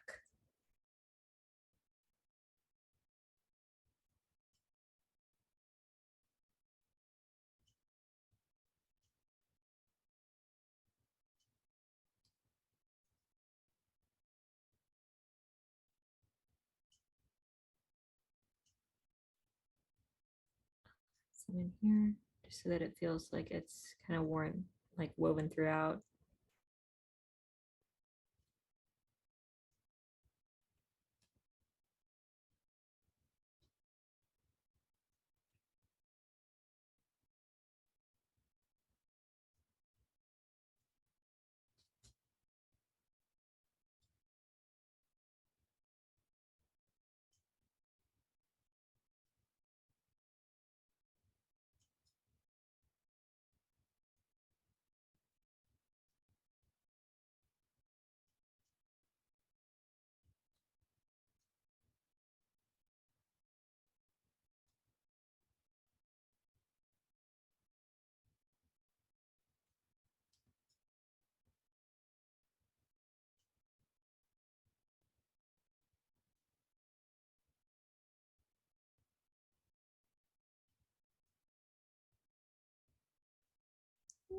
I think the earrings may just not pop. I'm so sorry. Okay, I'm assuming probably going to be a wooden cork in these potions, though. I'll do kind of like a purple brown, but well, if those pop. Oh, I'm sorry, just got a little darker because my stand ran out of batteries. I have not yet unpacked the charger for it. Fortunately, we're almost done. And my lamps are not unpacked. Usually, I promise it's going to be brighter than this. It's not going to be so dark.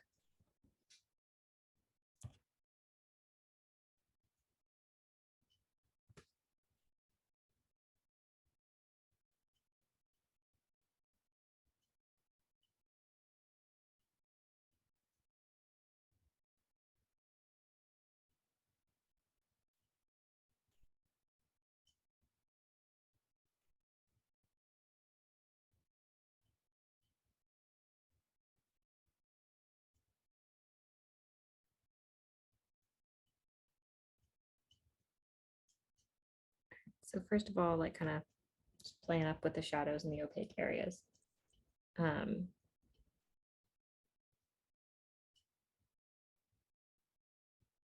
going to go through and wherever this overlaps, add an extra bit of purple. So you can tell they're sort of compounding on top of each other.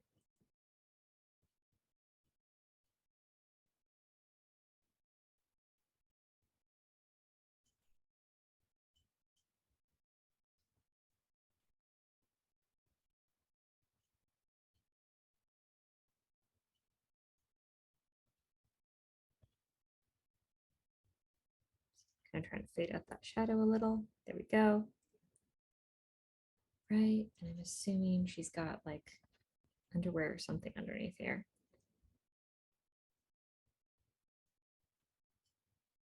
So we'll have that, and then I'm going to put a third layer underneath the sheer area, and that dries. This will sort of kind of very roughly show where her legs are. Be like there. And then let's go over the different fabrics and where they overlap.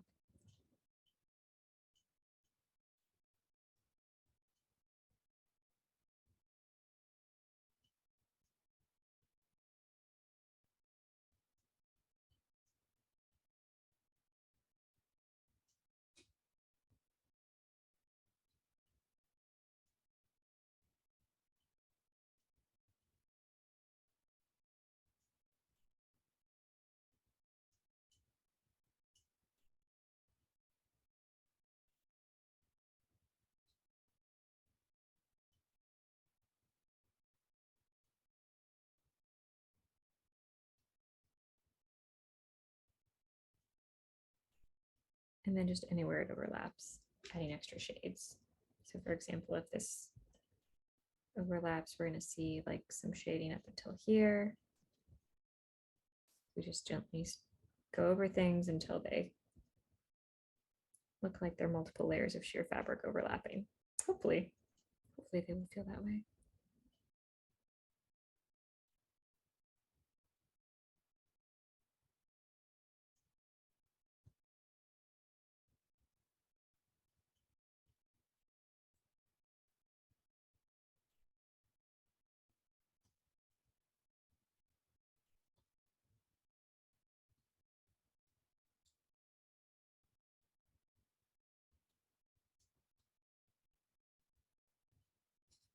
Right, I think we'll just do one more layer here and we'll be pretty much finished with all the lavender.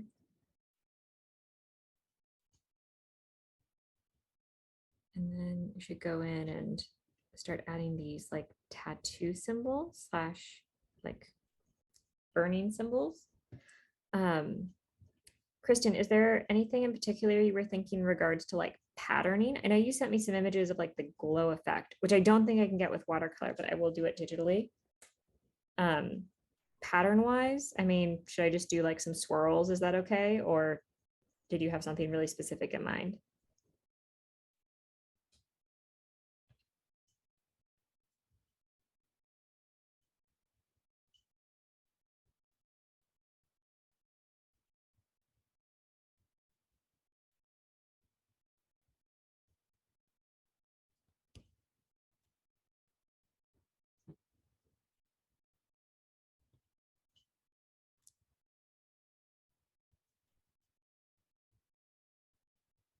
Okay.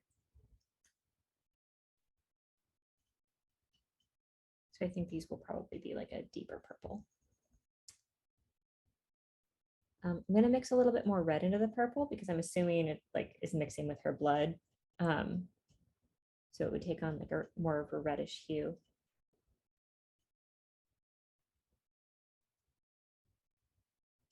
I'm trying to make it still a little semi-transparent.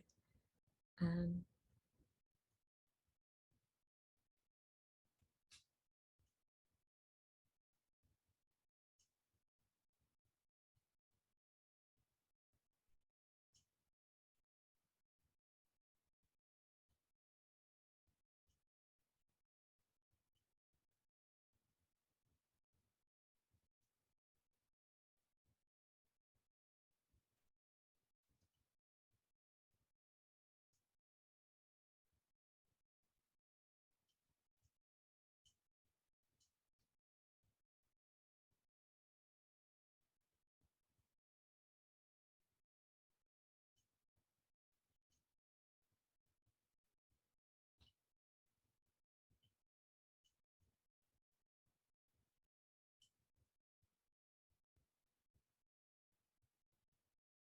right. Is that okay having them as sleeves, or did you want them like neck, face, chest?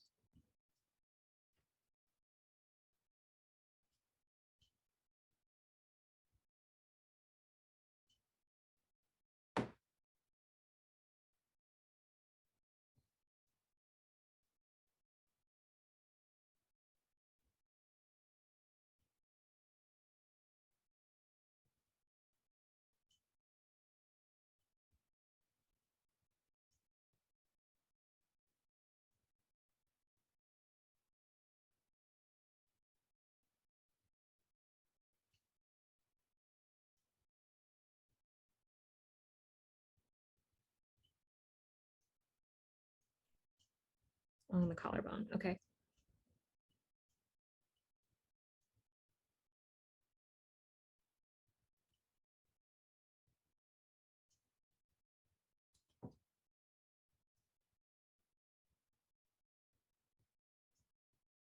All right, there you go. And that's Scoria.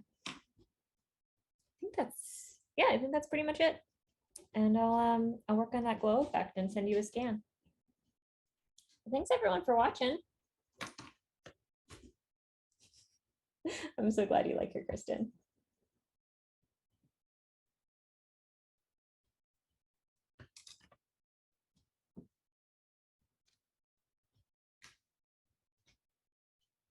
Okay.